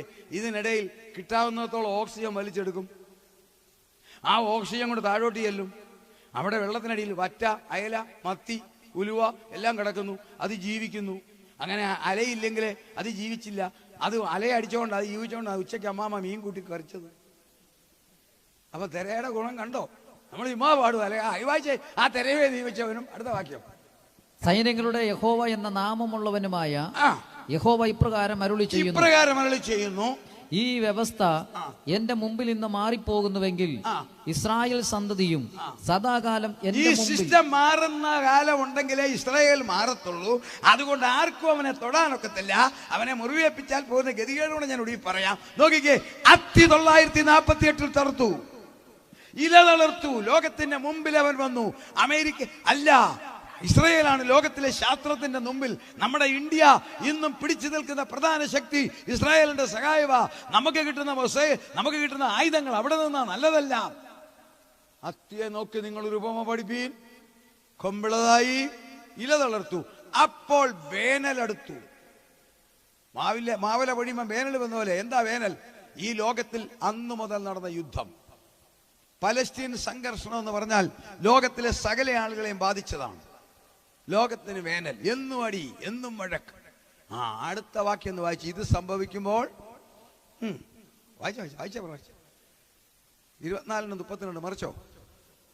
മത്തായി 24:32 ഇത്. അത്തിയെ നോക്കി ഒരു ഉപമ പഠിപ്പിൻ. അതിന്റെ കൊമ്പ് ഇളതായി ഇല തളിർക്കുമ്പോൾ വേനൽ അടുത്തു എന്ന് നിങ്ങൾ അറിയുന്നുവല്ലോ. അങ്ങനെ നിങ്ങൾ ഇതൊക്കെയും കാണുമ്പോൾ അവൻ അടുക്കെ വാതിൽക്കൽ തന്നെ ആയിരിക്കുന്നു. അടുക്കൽ വാതിക്കൽ. സാധാരണക്കാരോർക്കും കർത്താവാണ്, കർത്താവല്ല. ഇവിടെ നിന്നുകൊണ്ട് ഞാൻ പറയുക അവൻ വാതിക്കൽ. ഞാനാണോ? വേറൊരാളല്ലേ? അവൻ അടുക്കൽ വാതിക്കൽ. ഇസ്രയേലാകുന്ന അത്തി തളർത്തത് മുതൽ പശ്ചിമേഷ്യയിലെ യുദ്ധമാകുന്ന ലോകത്തിന് വേനൽ അടിച്ചെങ്കിൽ അവനെന്ന് പറയുന്നത് ഇംഗ്ലീഷിൽ വായിച്ചാൽ ഹി എന്നല്ല, ഇറ്റെ, മനുഷ്യനല്ലതേ. എതിർ ക്രിസ്തു ലോകത്തിന്റെ വാതിക്കൽ. അടുത്ത വാക്യം. അതാ നമ്മുടെ വിഷയം. അവൻ അടുത്ത അടുക്ക തന്നെ ആയിരിക്കുന്നു എന്ന് അറിഞ്ഞുകൊള്ളുവിൻ. അടുത്തത്. ഇതൊക്കെയും സംഭവിക്കുവോളം ഈ തലമുറ ഒഴിഞ്ഞു പോകയില്ല എന്ന് ഞാൻ സത്യമായി നിങ്ങളോട് പറയുന്നു. അടുത്ത വാക്യം. ആകാശവും ഭൂമിയും ഒഴിഞ്ഞു പോകും, എന്റെ വചനങ്ങളോ ഒഴിഞ്ഞു പോകയില്ല. ദൈവമക്കളെ, ഇതൊക്കെ സംഭവിക്കുവോളം ഈ തലമുറ ഒഴിഞ്ഞു പോകത്തില്ല. തിരുവചനത്തിലെ പ്രവചനം പരിശുദ്ധാത്മാവിന്റെ ശക്തിയുടെ വെളിച്ചത്തിൽ പഠിച്ചാൽ കാണാം. 2 വിധത്തിൽ കാണാം. ഒന്ന്, ആ പ്രവചനം വിത്ത് ഇമ്മീഡിയറ്റ് എഫക്ട് നിറവേറും. യോനാ പ്രവചനം നിറവേറി, പിന്നെ ബാക്കി ഒന്നുമില്ല. എന്നാൽ മേജർ പ്രവചനങ്ങൾ 2 പ്രാവശ്യമായിട്ട് നിറവേറും. പ്രധാനമായി യെശയ്യാ പ്രവചനം മേജർ പ്രവചനമാണ്. യേശുവിനെ കുറിച്ച് 3 കാര്യങ്ങൾ പറഞ്ഞു, 2 കാര്യം നിറവേറി. യേശു കന്യക ഗർഭിണിയായി ഒരു മകനെ പ്രസവിക്കുമെന്ന് പറഞ്ഞു, നിറവേറി. യേശു ജനിക്കുന്നതിന് 700 വർഷം മുമ്പേ അവൻ രോമം കത്തിരിക്കുന്നതിനോട് മുൻപാകെ നിൽക്കുന്ന കുഞ്ഞാടിനെ പോലെ നിൽക്കുമെന്ന് പറഞ്ഞു. നമ്മൾ എല്ലാ സഭകളും ധ്യാനിക്കുന്നില്ലേ കർത്താവിന്റെ കഷ്ടാനുഭവം? അത് നിറവേറി. എന്നാൽ വീണ്ടും മുന്നോട്ട് വരുമ്പോൾ 60-ാം അധ്യായം കഴിയുമ്പോൾ കാണാം, ചെന്നായും കുഞ്ഞാടും ഒന്നിച്ചു കിടക്കും. പാല് കുടിക്കുന്ന കുഞ്ഞ് സർപ്പത്തിന്റെ പോതിക്കൊണ്ട് കൈയിടും. നടന്നിട്ടുണ്ടോ? 33-ാം അധ്യായത്തിൽ പറയുന്നു, ലോകത്തിൽ ആർക്കും രോഗം വരത്തില്ല. നടന്നിട്ടുണ്ടോ? ഇല്ല. അത് ഭാവിയാ, മേജർ പ്രവചനമാ. മറ്റേത് 2 സംഭവിച്ചു. ഇത് 1000-ാം ആണ്ടത്തെ യേശുവിന്റെ വാഴ്ചയെക്കുറിച്ചാ പറഞ്ഞത്. ചെന്നായി കുഞ്ഞാടും ഒന്നിച്ച് താമസിക്കും. കാള, സിംഹം കാള പോലെ പുല്ല് തിന്നും. പാല് കുടിക്കുന്ന കുഞ്ഞ് സർപ്പത്തിന്റെ പോതിൽ കൈക്കിടും. എനിക്ക് രോഗമെന്ന് ആരും പറയത്തില്ല. ഇത് സഹസ്രാബ്ദത്തെ ഭാവി പ്രവചനമാ. കന്യക മറിയാമിനോട് ഗബ്രിയേൽ മാലാഖ 7 പ്രവചനം പറഞ്ഞു. 4 നിവർത്തിച്ചുള്ളൂ. നീ ഗർഭം ധരിക്കും, മകനെ പ്രസവിക്കും, യേശു എന്ന് പേരിടണം, അത്യുന്നതന്റെ പുത്രൻ എന്ന് വിളിക്കപ്പെടും. ഇനിയുള്ള നിവർത്തിക്കാൻ കിടക്കുക. പിതാവായ ദൈവം ദാവീദിന്റെ സിംഹാസനം അവന് കൊടുക്കും. കർത്താവിന് അത് കിട്ടിയിട്ടില്ല. കുറുനരികൾക്ക് കുഴികളും ആകാശത്തിലെ പറവയ്ക്ക് കൂടുമുണ്ട്, മനുഷ്യപുത്രനോ തലയായിപ്പാനിടയില്ല. എന്നാൽ എന്റെ നിങ്ങളുടെ കർത്താവ് രാജാവായിട്ട് വരും. കർത്താവ് മാത്രമല്ല, ഞാനും നിങ്ങളും കൂടെ വാഴും. അങ്ങനെയാണെങ്കിൽ ഈ പ്രവചനം മേജറാ. എന്താണെന്നറിയാവോ? ഇതൊക്കെ സംഭവിക്കുവോളൂ ഈ തലമുറ ഒഴിഞ്ഞു പോകത്തില്ല. ഒന്ന്, കല്ലുമേ കല്ല് ശേഷിക്കാതെ യെരൂശലേം ദേവാലയം പോകുന്നു. AD 30 ഏപ്രിൽ മാസത്തിൽ കർത്താവ് അത് പ്രസംഗിച്ചു എന്ന് കണക്കാക്കപ്പെടുന്നു. ഇനി നിങ്ങൾ ശ്രദ്ധിക്കണമേ, കർത്താവിന്റെ പ്രസംഗം കേട്ട ഒരു വ്യക്തിക്ക് അന്ന് 30 വയസ്സുണ്ടെങ്കിൽ ആ തലമുറ മരണം വഴിയായി മാറാതെ ആ പ്രസംഗം കേട്ട വ്യക്തി 70 വയസ്സായപ്പോൾ, അഥവാ കർത്താവിന്റെ പ്രസംഗം കേട്ട ഒരു വ്യക്തിക്ക് 5 വയസ്സാണെങ്കിൽ ആ വ്യക്തിക്ക് 45 വയസ്സായപ്പോൾ ആ കർത്താവിന്റെ പ്രസംഗം കേട്ട തലമുറ മരണം വഴിയായി മാറുന്നതിന് മുൻപേ ടൈറ്റസ് സെക്കൻഡ് എന്ന് പറയുന്ന റോമൻ സേനാനായകൻ വന്ന് ഈ യെരൂശലേം തകർത്തു. കല്ലുമേ കല്ല് ശേഷിക്കാതിരിക്കാൻ അവിടുന്ന് അതിൻ്റെ അടിയിൽ സ്വർണ്ണമുണ്ടെന്നുള്ള അറിയിപ്പിൽ അതെടുക്കാൻ മാർഗമില്ല. കാരണം ഒരു കല്ല് 10 ടണ്ണ. മാനുവൽ പവറിൽ എടുക്കാൻ മേലാത്തതിനെ ആഫ്രിക്കയിൽ നിന്ന് ആനകളെ കൊണ്ടുവന്ന് കലപ്പ കൊണ്ട് ഉഴുതുമറിച്ചു. അതാണ് കല്ലുമേ കല്ല് ശേഷിച്ചില്ല, കാലപ്പഴക്കമല്ല, തകർത്തു. ഏത്? കർത്താവിന്റെ പ്രസംഗം കേട്ടവർ മരണം വഴിയായി മാറുന്നതിന് മുൻപേ 1-ാം ഭാഗം നിവർത്തിച്ചെങ്കിൽ 2-ാം ഭാഗം 1948 ഇസ്രായേലാകുന്ന രാഷ്ട്രമുണ്ടായി. അന്നൊരമ്മച്ചി പ്രസവിച്ചാൽ ആ കുട്ടിക്ക് 77 വയസ്സ്. ശ്രദ്ധിക്കുന്നുണ്ടോ? 948 ഒരു കുഞ്ഞ് പ്രസവിക്കുന്നു, ഒരമ്മ പ്രസവിക്കുന്നു. മെയ് 14 ശേഷം ആ തലമുറയാണ് അത്തി തളർത്തത് കണ്ട തലമുറ. ആ തലമുറയ്ക്ക് 77 വയസ്സ്. അപ്പോൾ ഇന്ന് ലോകത്തിൽ ജീവിച്ചിരിക്കുന്ന 77 വയസ്സുകാരെ എല്ലാം എന്താണ്? ആ തലമുറ മരണം വഴിയായി മാറുന്നതിന് മുൻപ് ഇതൊക്കെയും സംഭവിക്കും. ഇതൊക്കെയും സംഭവിക്കുവോളൂ. ഈ തലമുറ ഒഴിഞ്ഞു പോകത്തില്ല. ഞാൻ വരും, എന്റെ പ്രിയതിനെ ചേർക്കും. എപ്പോൾ? അത്തി തളർത്തത് കണ്ട തലമുറ 77 വയസ്സിൽ നിൽക്കുന്നെങ്കിൽ അവർ മരണം വഴിയായി മാറുന്നതിന് മുൻപേ. എന്റെ പ്രഭാഷണം കേൾക്കുന്നതിൽ 77 വയസ്സും കുറവുള്ളവർ ധൈര്യത്തോടെ എന്ന് കര ഉയർത്തിക്കേ.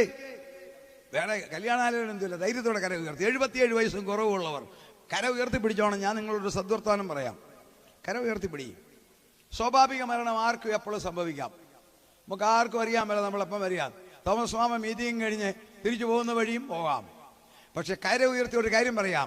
വചനപ്രകാരം നിങ്ങൾ ജീവിച്ചാൽ, ദൈവകൽപ്പന പ്രകാരമാണ് ജീവിക്കുന്നതെങ്കിൽ, നിങ്ങൾ സമ്പന്നനോ ദരിദ്രനോ സാധാരണക്കാരനോ രോഗിയോ ആരും ആയിക്കൊള്ളട്ടെ, നിങ്ങൾക്ക് വെച്ചിരിക്കുന്ന മനുഷ്യൻ നിർമ്മിച്ച ശവപ്പെട്ടിയല്ല.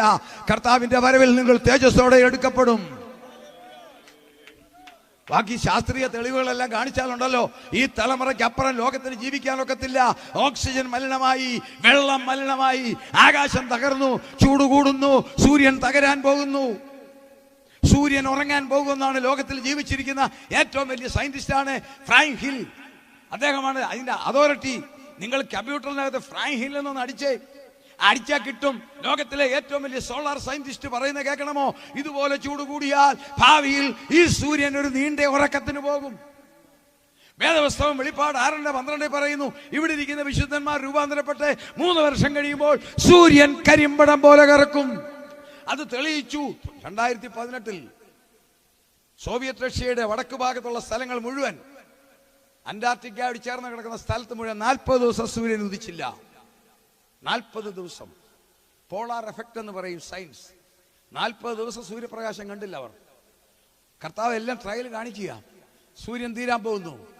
ഇസ്രായേലിനെ കുറിച്ച് പറഞ്ഞ് ഞാൻ അവസാനിപ്പിക്കാം. ദൈവമക്കൾ എടുക്കപ്പെടുന്നതാണ് ഈ ചൂട് കൂടുന്നത്.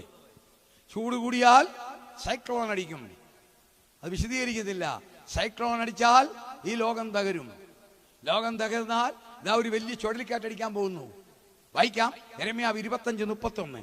യെരമ്യാവ് 25:31. 2000 വർഷം മുമ്പ് പരിശുദ്ധാത്മാവ് പറഞ്ഞത് ഇപ്പോഴത്തെ സയൻസ് അടിവരയിട്ട് സമ്മതിച്ചിരിക്കുന്നു. വായിച്ചാട്ടെ. യെരമ്യാ പ്രവചനം 25:31. 25:31. ആരവം ഭൂമിയുടെ അറ്റത്തോളം എത്തുന്നു. ആരവം ഭൂമിയുടെ അറ്റത്തോളം എത്തുന്നു. യഹോവയ്ക്ക് ജാതികളോട് ഒരു വ്യവഹാരമുണ്ട്. യഹോവയ്ക്ക് ദൈവമക്കളോടല്ല, ജാതികളോടൊരു വ്യവഹാരമുണ്ട്. അവൻ സകല ജഡത്തോടും വ്യവഹരിച്ചു. ദുഷ്ടന്മാരെ വാളിനേൽപ്പിക്കും. അടുത്ത വാക്യം. സൈന്യങ്ങളുടെ യഹോവ ഇപ്രകാരം അരുളി ചെയ്യുന്നു. അനർത്ഥം ജാതിയിൽ നിന്ന് ജാതിയിലേക്ക് പുറപ്പെടുന്നു. ദൈവമക്കൾക്കല്ല ഓർത്തോണം, ജാതിയിൽ നിന്നും ജാതിയിലേക്ക് വരുന്നു. അടുത്തത്. ഭൂമിയുടെ അറ്റത്ത് നിന്ന് വലിയ കൊടുങ്കാറ്റ് ഇളകി വരും. അന്നാളിൽ യഹോവയുടെ നിഹിതന്മാർ ഭൂമിയുടെ ഒരറ്റം മുതൽ മറ്റേ അറ്റം വരെ വീണ് കിടക്കും. അവരെ കുറിച്ച് ആരും വിലപിക്കത്തില്ല. അവരെ എടുത്ത് കുഴിച്ചിടുകയില്ല. അടക്കത്തില്ല. അടുത്ത വാക്യം. അവൻ നിലത്തിന് വളമായി തീരും. സംഭവം സയൻസ് പറയുന്നു, ഇതുപോലെ ചൂട് കൂടിയാൽ ഭൂമിയുടെ ചൂട് 20 ഡിഗ്രി മതി ആവറേജ്. ഇന്ത്യക്ക് 35, ഗൾഫ് 45, പടിഞ്ഞാറൻ രാജ്യങ്ങൾ 0. അങ്ങനെയാണ് ദൈവം സൂര്യനെ അറേഞ്ച് ചെയ്തിരിക്കുന്നത്. നമ്മുടെ അയൽവക്കക്കാരന്റെ ചൂട് 218, ശുക്രൻ. അപ്പുറത്ത് ചൊവ്വ 125. ഈ പെരുവ ഉൾപ്പെടെയുള്ള ഭൂമിക്ക് തമ്പുരാൻ വെച്ചിരിക്കുന്ന ആവറേജ് ചൂടാ 20-35 നമുക്ക് ജീവിക്കാൻ. അത് പരമാവധി 23 ഡിഗ്രി ഉണ്ടെങ്കിൽ മതിയായ സൂര്യപ്രകാശം മതി മഴ പെയ്യാൻ, നീരാവി പൊങ്ങാൻ. 3/2 കടലാണല്ലോ. ആ കടൽ ചൂട് പിടിച്ചാൽ സംഗതി അപകടമാ. കടലിന്റെ ചൂട് ഇപ്പോൾ എത്ര കേൾക്കണമോ? 60-70 ഡിഗ്രി വന്നു കഴിഞ്ഞു. കടൽ 3 ഭാഗമാ. എബിലിമ്യോൺ, പൈക്ലോക്ലൈൻ, ഹൈപ്പോലിമ്യോൺ എന്ന് പറയും. മേളത്തെ 300 അടിയിൽ മാത്രമേ സൂര്യപ്രകാശം ഓക്സിജൻ ഉള്ളൂ. അത് എപ്പിലിമ്യോൺ. രണ്ടാമത് പൈക്ലോക്ലൈൻ, അടി ഹൈപ്പോനിമ്യോൺ. എന്തിനാണെന്നറിയാമോ? കടലിന്റെ അടിയിൽ 5 കിലോമീറ്റർ താഴെ ശക്തമായ വൾക്കാനോസ് ഉണ്ട്, അഗ്നിപർവ്വതം. അത് പൊട്ടാതിരിക്കാനുള്ള പ്രഷറിനാണ് അത് വെച്ചിരിക്കുന്നത്. നമ്മൾ വിനാഗിരി കോർക്കിട്ട് അടയ്ക്കുന്നത് പോലെ. എന്നാൽ ചൂട് കൂടിയാൽ കടലയയും. കടലയഞ്ഞാൽ വൾക്കാനോ പൊട്ടും.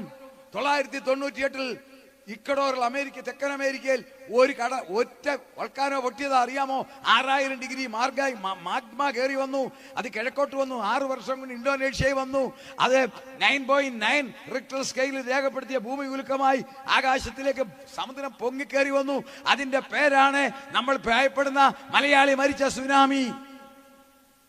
ചൂട് കൂടിയാൽ ചുഴലിക്കാറ്റുണ്ടാകും. സയൻസ് പറയുന്നു ഇതുപോലെ ചൂട് കൂടിയാൽ അതിശക്തമായ 2 ചുഴലിക്കാറ്റടിക്കും. ആ ചുഴലിക്കാറ്റടിച്ചാൽ അതിനെ അതിജീവിക്കാൻ ഈ ലോകത്തിൽ ആർക്കും സാധിക്കത്തില്ല. ഞാൻ പിക്ചർ നിങ്ങളെ കാണിക്കാം. കെട്ടിടങ്ങൾ താഴെ വീഴും, വൈദ്യുതി ബന്ധങ്ങൾ അറ്റ് താഴെ വരും, സാറ്റലൈറ്റ് നിലംപൊത്തും, ഇന്റർനെറ്റ് ഇല്ലാതെ വരും, വഴികൾ മുഴുവൻ തകരും, അണക്കെട്ടുകൾ പൊട്ടും, റേഡിയേഷൻ ഉണ്ടാകത്തക്കവണ്ണം ആറ്റം നിലയങ്ങൾ പൊട്ടും. ഇതൊക്കെ സംഭവിച്ച ജപ്പാനിൽ ചുഴലിക്കാറ്റടിച്ചാൽ എല്ലാം തീരും. നിങ്ങളൊക്കെ വാർത്താ മാധ്യമങ്ങളിൽ അമേരിക്ക മുതൽ കേരളത്തിൽ അടിച്ച ഓഖി വരെ കണ്ടില്ലേ? അതിനേക്കാളല്ല ശക്തമായി ലോകത്തെ മുഴുവൻ ചുഴറ്റുന്ന ഒരു ചുഴലിക്കാറ്റടിക്കുമ്പോൾ വേദപുസ്തകം പറയുന്നു ഏലിയാവും എലീശയും മുട്ടി സംസാരിച്ചു കൊണ്ടിരുന്നു. അവർ സംസാരിച്ചു കൊണ്ടിരുന്നപ്പോൾ അഗ്നി അശ്വങ്ങളും അഗ്നിരഥകളും വന്നു, അവരെ തമ്മിൽ മാർച്ചു. ഏലിയാവേ ചുഴലിക്കാറ്റിൽ കയറി. ഹല്ലേലൂയ. അങ്ങനെയാണെങ്കിൽ അതിശക്തമായ ഒരു ചുഴലിക്കാറ്റടിക്കുമ്പോൾ അതിനകത്ത് ദൈവത്തിന്റെ കാഹളത്തിന്റെ ശബ്ദം അഭിഷേകമുള്ളവർ മാത്രം കേൾക്കും. അവർ തേജസ്സോടെ എടുക്കപ്പെടും. അവശേഷിക്കുന്ന ഭൂമി തകർന്ന് തരിപ്പണമാകും. 2013 ഫിലിപ്പീൻസിൽ സ്റ്റോക്ക്ഹോം എന്ന് പറയുന്ന നമ്മുടെ കൊച്ചിയേക്കാൾ 3 മടങ്ങ് വലിപ്പമുള്ള ഒരു പട്ടണത്തിൽ ചുഴലിക്കാറ്റടിച്ച ചിത്രം, ഏരിയൽ ഫോട്ടോ വിമാനത്തിൽ പോയി റോയിട്ടേഴ്സ് എടുത്തതാണത്. എനിക്ക് കിട്ടിയത് ഞാനത് പ്രത്യേകിച്ച് എൻലാർജ് ചെയ്ത് സൂക്ഷിച്ചിരിക്കുന്നു. നിങ്ങൾക്ക് വേണമെങ്കിൽ ഇത് കഴിയുമ്പോൾ അടുത്ത് വന്ന് കാണാം. ആക്രിക്കടയിൽ ഇരുമ്പ് കൂട്ടിയിട്ടിരിക്കുന്നത് പോലെ കൊച്ചിയുടെ 3 മടങ്ങ് വലിപ്പമുള്ള ഒരു സിറ്റി തകർന്നു കിടക്കുക. എങ്കിൽ ഇത് സുപ്രസാദ കാലമാണ്. ശവവാരും കുഴിച്ചിടത്തില്ലെന്ന്. ഒരു മോട്ടോർ ബൈക്ക് അല്ല, സൈക്കിള് പോകത്തില്ല. വഴി മുഴുവൻ തകരും. ഇതൊക്കെ ലോകത്തിൽ കണ്ടതാ. കുപ്പിപ്പാത്രം പൊട്ടിയതുപോലാണ് അമേരിക്കയിൽ കാലിഫോർണിയ 989 ഒരൊറ്റ ചുഴലിക്കാറ്റ് അടിച്ച് തകർത്തു. ഈ ലോകം തകർച്ചയിലേക്ക് പോവുകയാണ്. കോടിക്കണക്കിന് ശവം ഇവിടെ കിടക്കുന്നു. കോടിക്കണക്കിന് ആളുകൾ മുറിവേറ്റ് കിടക്കുന്നു. മാനുവൽ വാക്കിംഗ്, ഇവിടുന്ന് അവിടം വരെ നടക്കാനൊക്കത്തില്ല. മുഴുവൻ കെട്ടിടങ്ങളും താഴെ വരും. മൊബൈലും എല്ലാം തീരും. അങ്ങനെ ശവം കിടക്കുമ്പം രക്ഷിക്കപ്പെട്ട അച്ചാമ്മ പോയോന്ന് ആരെങ്കിലും തിരക്കുവോ? മാതൃഭാഷ എന്താ ആരെങ്കിലും തിരക്കുവോ? ഞാനും നിങ്ങളും തേജസ്സോടെ എടുക്കപ്പെടും. നമുക്ക് 7 വ്യത്യാസം സ്വർഗത്തിലേക്ക് വരിക. അതാണ് ഏറ്റവും വലുത്. അറിയാവോ? ഈ ശരീരം അങ്ങോട്ട് മാറും. ഈ രോഗം വന്ന ഈ ശരീരമുണ്ട്, നടുവേദനയുള്ള മാമേ, ഇതെല്ലാം മാറാൻ പോവുക. Praise the lord. തേജസ്സിന്റെ ശരീരം, ദൂതന്മാരെക്കാൾ മെച്ചപ്പെട്ട ശരീരം. എനിക്ക് സന്തോഷം. സ്വർഗത്തിൽ പൗരത്വം, ദൂതന്മാർക്ക് പൗരത്വമില്ല, ഗബ്രിയേലിന് പൗരത്വമില്ല, മീഖായേലിന് പൗരത്വമില്ല. ഇവിടെ ഇരിക്കുന്ന പാവപ്പെട്ട കുഞ്ഞപ്പനും അന്നാമയ്ക്കും പൗരത്വം. ചിന്തിച്ചേ, അവർ സ്വർഗീയവാസികളാ, തേജോരൂപികളാ. ആര്? ദൂതന്മാർ. അവർക്ക് പൗരത്വമല്ല കൊടുക്കുന്നത്, അവർ തേജോരൂപികളാ, സ്വർഗീയവാസികളാ. ഞാനും നിങ്ങളും ഭൂമിയിൽ ജനിച്ചവരായതുകൊണ്ട് നമുക്ക് സ്വർഗത്തിൽ പൗരത്വം. ആ പൗരത്വം ലഭിക്കുവാൻ സ്വർഗീയ ശരീരം, ഭൗമ ശരീരങ്ങളുണ്ട്, സ്വർഗീയ ശരീരങ്ങളുണ്ട്. സ്വർഗീയ ശരീരത്തിന് തേജസ്. ആ തേജസ്സുള്ള ശരീരം രോഗം വരാത്ത, ഡയബറ്റിക് വരാത്ത, നടുവേദന വരാത്ത, ക്യാൻസർ വരാത്ത, മനപ്രയാസം വരാത്ത, പല്ലുവേദന വരാത്ത ഒരു തേജസ്സിന്റെ ശരീരം. എന്തുവാ? 2 തേജസ്സിന്റെ ആവരണം. പോകുമ്പോഴെല്ലാം തേജസ്. മാതൃഭാഷ പോകുന്ന കൂടെ തേജസ്. ബൈബിളിലെ വാക്യമാണ് ഞാൻ ഈ പറയുന്നത്. മോശയും ഏലിയാവും തേജസ്സിൽ പ്രത്യക്ഷപ്പെട്ടു. 7 വ്യത്യാസം. 3ാമത്തെ വ്യത്യാസം എന്നാലോ, ഈ പേരെല്ലാം അങ്ങ് മാറ്റും. അന്നാമ ഇങ്ങോട്ട് വരാണെന്ന് അവിടെ വിളിക്കത്തില്ല. കുഞ്ഞമ്മ വരാൻ കർത്താവ് സ്വന്തം അമ്മയെ വിളിച്ചില്ല, പിന്നാണോ പെരുവേരുള്ള അന്നാമയെന്ന് വിളിക്കുന്നത്? ഇന്ന് ഈ പേര് കേട്ട ആണാണോ പെണ്ണാണോ എന്ന് അറിയത്തില്ല. നമ്മുടെ എല്ലാ പേര് മാറ്റും. വായിച്ചേ, വെളിപ്പാട് പുസ്തകം 2:16. ഞാൻ അവസാനിപ്പിക്കുക, ഇങ്ങനെ അങ്ങ് പോകുകൊണ്ട് വായിച്ചാട്ടെ, വെളിപ്പാട് 2:16. വേഗം വായിച്ചേ. മാനസാന്തരപ്പെടുക, മാനസാന്തരപ്പെടുക, അല്ല ഞാൻ വേഗത്തിൽ വന്ന് എന്റെ വായിലെ വാളുകൊണ്ട് അവരോട് പോരാടും. അടുത്ത വാക്യം. ആത്മാവ് സഭകളോട് പറയുന്നത് എന്തെന്ന്. ലോക മനുഷ്യരോടല്ല, സഭയോടാ, ക്രൈസ്തവ സഭയോടാ, വിശ്വാസ സമൂഹത്തോടാ. പറഞ്ഞാട്ടെ, ചെവിയുള്ളവൻ കേൾക്കട്ടെ. ചെവിയുള്ളവൻ കേൾക്കട്ടെ. ജയിക്കുന്നവന് ഞാൻ മറിഞ്ഞിരിക്കുന്ന മന്ന കൊടുക്കും. അടുത്ത വാക്യം. ഞാൻ അവന് വെള്ളക്കല്ലും. ഞാൻ അവന് വെള്ളക്കല്ലും ലഭിക്കുന്നവനല്ലാതെ ആരും അറിയാത്തതും ആ കല്ലിന്മേൽ എഴുതിയിരിക്കുന്നതുമായ പുതിയ പേരും കൊടുക്കും. അന്നാമെന്ന് വിളിക്കത്തില്ല, ചാക്കോച്ചാന്ന് വിളിക്കത്തില്ല, ഒരു പുതിയ പേര് സ്വർഗത്തിൽ കിട്ടും. ആമേൻ. അതിന്റെ നിഴലാണ് യാക്കോബിനെ ഇസ്രായേലായിട്ട് മാറ്റിയത്. സറായായിട്ട് മാറ്റിയെങ്കിൽ എന്റെയും നിങ്ങളുടെ പേര് മാറ്റും. ഇവിടെ ഇട്ടിരിക്കുന്ന പേര് അവിടെ വിളിക്കത്തില്ല. ഈ പേര് നമ്മളല്ല, സ്വർഗത്തിൽ ഒരു പേര് കിട്ടും, സ്വർഗത്തിൽ തേജസ് കിട്ടും, സ്വർഗീയ ശരീരം കിട്ടും. ഇനിയുണ്ട് വ്യത്യാസങ്ങൾ, അവിടെ നിൽക്കട്ടെ. ഈ തലമുറയിൽ കർത്താവ് വരും. അതിന്റെ ഒരടയാളം കൂടെ പറഞ്ഞ് ഞാൻ അവസാനിപ്പിക്കേണ്ട സമയം തീർന്നു. ലോകരാജ്യങ്ങളെല്ലാം കൂടെ ചേർന്നാണ് ഇങ്ങനെ എതിർക്രിസ്തു വരാമിരുന്നതെന്നാ. ഈ തകർന്നു കിടക്കുന്ന ലോകത്തെ ഭരിക്കാൻ ഒരു രാഷ്ട്രീയ നേതാവിന് സാധിക്കത്തില്ല. കോടിക്കണക്കിന് ശവോടെ കിടക്കും, കോടിക്കണക്കിന്. ഇവിടുത്തെ ഇന്റർനെറ്റും സിസ്റ്റവും അണക്കെട്ടും റെയിലും ട്രെയിനും പ്ലെയിനും റോഡും എല്ലാം തകരും. ആര് മാറ്റും? അന്നേരം പിശാച കയറി വരാൻ പോവുക. അവൻ വരണമെങ്കിൽ ഇസ്രായേലിനോടൊരു പരിപാടിയുണ്ട്. അത് ഇസ്രായേൽ പറഞ്ഞു. അങ്ങനെയാണ് അവൻ വരാനുള്ള കളവൊരുക്കുന്ന. റാപ്ചർ എന്ന് പറയുന്ന കർത്താവിന്റെ വരവിലെ ആ അപകടം നിമിത്ത ലോകരാഷ്ട്രങ്ങൾ തകർന്ന് തരിപ്പണമായപ്പോൾ ആ സമയത്ത് അവൻ വരും. സാത്താന്റെ അധികാരവും കൊണ്ട് എല്ലാം ക്രമീകരിക്കാം. കാരണം ഈജിപ്ഷ്യൻ മന്ത്രവാദികളും അത്ഭുതങ്ങൾ ചെയ്തതുപോലെ ഇവൻ പിശാചാണ്. അത്ഭുതം ചെയ്ത് സാറ്റലൈറ്റ് പൊക്കി വെക്കും, എല്ലാം റെഡിയാക്കുമ്പോൾ അവർക്ക് ഇവൻ ദൈവമാണ്. കർത്താവ് യഹൂദന്മാരോട് പറഞ്ഞു, ഞാൻ എൻ്റെ പിതാവിന്റെ നാമത്തിൽ വന്നു, നിങ്ങൾ എന്നെ കൈക്കൊള്ളുന്നില്ല, മറ്റൊരുത്തൻ സ്വന്തം നാമത്തിൽ വന്നാൽ കൈക്കൊള്ളും. 2-3 മാസം മുമ്പ് ഇസ്രായേൽ പറഞ്ഞു കേൾക്കണമോ, ഞങ്ങളോട് ഇങ്ങനെ ചൊറിഞ്ഞു മാന്തി ഞങ്ങളെ ഇല്ലാതെ വന്നാൽ ആ കൈക്ക് ഞങ്ങളൊരു അടിയടിക്കാൻ പോവുക. അടിയുടെ പേര് ഞാൻ പറയാം. അവർ പറഞ്ഞതാ, ഞങ്ങളുടെ ഒരു സൂത്രം ഇരിപ്പുണ്ട്, ആ അടിച്ചാൽ ഈ ലോകത്തിന് എന്ത് പറ്റുമെന്ന് ഞങ്ങൾക്ക് തന്നെ അറിയാമല്ല, ഞങ്ങൾക്കും പറ്റും നിങ്ങൾക്കും പറ്റും. ആ സാധനത്തിന്റെ പേരാണ് സാംസൺ ഓപ്ഷൻ. എന്താണെന്നറിയാമോ സാംസൺ ഓപ്ഷൻ ഒരു പേരിട്ടത്? നമുക്കറിയാം, ശിംശോൻ ഒടി കണ്ണ് കുത്തി പൊട്ടിച്ച് ഗസയിൽ കൊണ്ടിട്ടു ഇല്ലേ? ഒടിയിൽ അവന്റെ കണ്ണും പൊട്ടിച്ച് അവനെ കളിക്കാൻ ഓടി നിർത്തി. ഉടനെ ശിംശോൻ പറഞ്ഞു, എന്റെ ദൈവമേ, എന്റെ കണ്ണിന് പകരം കൊടുക്കാൻ നഷ്ടപ്പെട്ട ശക്തി ഒന്ന് തരണേ. ദൈവം കൊടുത്തില്ലേ? ആ 2 തൂണിലോട്ട് പിടിച്ചു ഒറ്റ ചായയിൽ ചായച്ചു. 1000കണക്കിന് ജനവും അവനും പോയി. അതിനെ ഓർമ്മയിലാണ് ഇവിടെ ഇരിക്കുന്ന പേരാണ് സാംസൺ ഓപ്ഷൻ. എന്താണെന്നറിയാവോ? അതിശക്തമായ പ്രതികാരദാഹമുള്ള അണുവായുധം അമേരിക്കയ്ക്ക് പോലും അറിയാമല്ലോ അതിന്റെ കോൺസിക്വൻസ് എന്താണെന്ന്. അത്ര ശക്തമായ ഒരു സാധനം അവന്റെ കയ്യിലുണ്ട്. അവൻ പറഞ്ഞു, ഞങ്ങളെ ഇങ്ങനെ ചൊറിഞ്ഞു വന്നാൽ ഒടുവിലത്തെ അടിക്ക് ഞങ്ങളത് അടിക്കും. സഭ എടുക്കപ്പെടും, കർത്താവ് വരും, എടുക്കപ്പെടും. ഗതികെട്ടവരത് അടിക്കുമ്പോൾ അവനും തകരും, ലോകവും തകരും. അപ്പോൾ എതിർ ക്രിസ്തു വരും. അപ്പോൾ എതിർ ക്രിസ്തുവിനെ അവൻ സ്വീകരിക്കും. എന്തിനാ? അവനെ ക്ലീൻ ചെയ്യാൻ പോവുകയാണ്, അവനെ നശിപ്പിക്കത്തില്ല. യാക്കോബ് ഗ്രഹത്തിന്മേലും ഇസ്രായേൽ ഗ്രഹത്തിന്മേലും കൃപയുടെ ആത്മാവിനെ പകരും. അവർ മനസ്സാന്തരപ്പെടണം. അത് നമ്മുടെ സിസ്റ്റമല്ല. നമ്മൾ സ്വർഗത്തിൽ പോയ ശേഷം മാത്രം. ഇത് സുപ്രസാദ കാലം, ഇത് രക്ഷാ ദിവസം. കണ്ണുകളടയ്ക്കാം. ഇന്ന് രാത്രിയിൽ ഞാനൊരു സഭയ്ക്കെതിരായി പറഞ്ഞിട്ടില്ല, ഒരു മതത്തിനെതിരായി പറയത്തില്ല. സംഭവിക്കാൻ പോകുന്ന കാര്യം പറഞ്ഞു. പക്ഷെ ഒരു സത്യം, ഒരു മനുഷ്യന്റെ ജീവിതം വിജയിക്കണമെങ്കിൽ സൃഷ്ടാവുമായി ബന്ധപ്പെടണം. ഈ ലോക ജീവിതം ഞാൻ പറഞ്ഞല്ലോ, KM ചെറിയാൻ പ്രശസ്തനായ ഹൃദ്രോഗ വിദഗ്ധൻ വരെ മരിച്ചു. ഞാനും നിങ്ങളും നാളെ ജീവിച്ചിരിക്കുന്ന ഒരു ഉറപ്പുമില്ല. എന്നാൽ യേശുവിനെ രക്ഷകനായി സ്വീകരിച്ചാൽ ജീവിതം സമാധാനം, മരണത്തിന് ശേഷം പ്രമോഷൻ. മരണത്തെ ഭയപ്പെടേണ്ട കാര്യമില്ല. 2, സകല കഷ്ടങ്ങളിലും സകല പ്രയാസങ്ങൾക്കും ഉത്തരമായി യേശു വീട്ടിൽ കാണും. ഭാരമോ പ്രയാസമോ പ്രതികൂലമുള്ള സഹോദര, സാമ്പത്തിക ഞെരുക്കമുള്ള അച്ചായ, വളരെ വേദന സഹിക്കുന്ന മാമേ, ഇന്ന് രാത്രി പറയാം, കർത്താവ് നിന്നോടൊപ്പം ഉണ്ട്. നീ ഒന്ന് വിലപ്പെട്ടേ, ധൈര്യപ്പെട്ടെ. ലോകം വെറുക്കട്ടെ, ലോകം വിമർശിക്കട്ടെ, പരിഹസിക്കട്ടെ, ഒന്നും നോക്കണ്ട. ഞാൻ എൻ്റെ കർത്താവിനെ മുറുകെ പിടിച്ചിരിക്കുന്നു. ഈ കൃപ പ്രാപിക്കാത്ത ആരെങ്കിലും ഉണ്ടെങ്കിൽ ഈ തലമുറ, എതിർ ക്രിസ്തു വരുന്ന മൺവേൾ റോളർ വരുന്ന തലമുറയാണ്. ആ തലമുറയിൽ എതിർ ക്രിസ്തു തലമുറയിൽ അധികാരം എടുക്കും. വിശുദ്ധന്മാർ മാത്രം, അഭിഷേകമുള്ളവർ മാത്രം, യേശുവിനെ കേൾക്കുന്നവർ മാത്രം, അവന്റെ കൽപ്പന അനുസരിച്ചവർ മാത്രം, അവനെ ആരാധിച്ചവർ മാത്രം, വിശുദ്ധിയിൽ ജീവിക്കുന്നവർ മാത്രം എടുക്കപ്പെടും. വേറെ ആരും ആ കാഹളം കേൾക്കത്തില്ല. ഇന്ന് രാത്രിയിൽ ആർക്കെങ്കിലും സമർപ്പിക്കുവാൻ താല്പര്യമുണ്ടെങ്കിൽ നിങ്ങൾ സമർപ്പിക്കുക. എഴുന്നേറ്റ് നിൽക്കേണ്ട, കര ഉയർത്തിയാൽ മതി, ഞാൻ പ്രാർത്ഥിക്കും.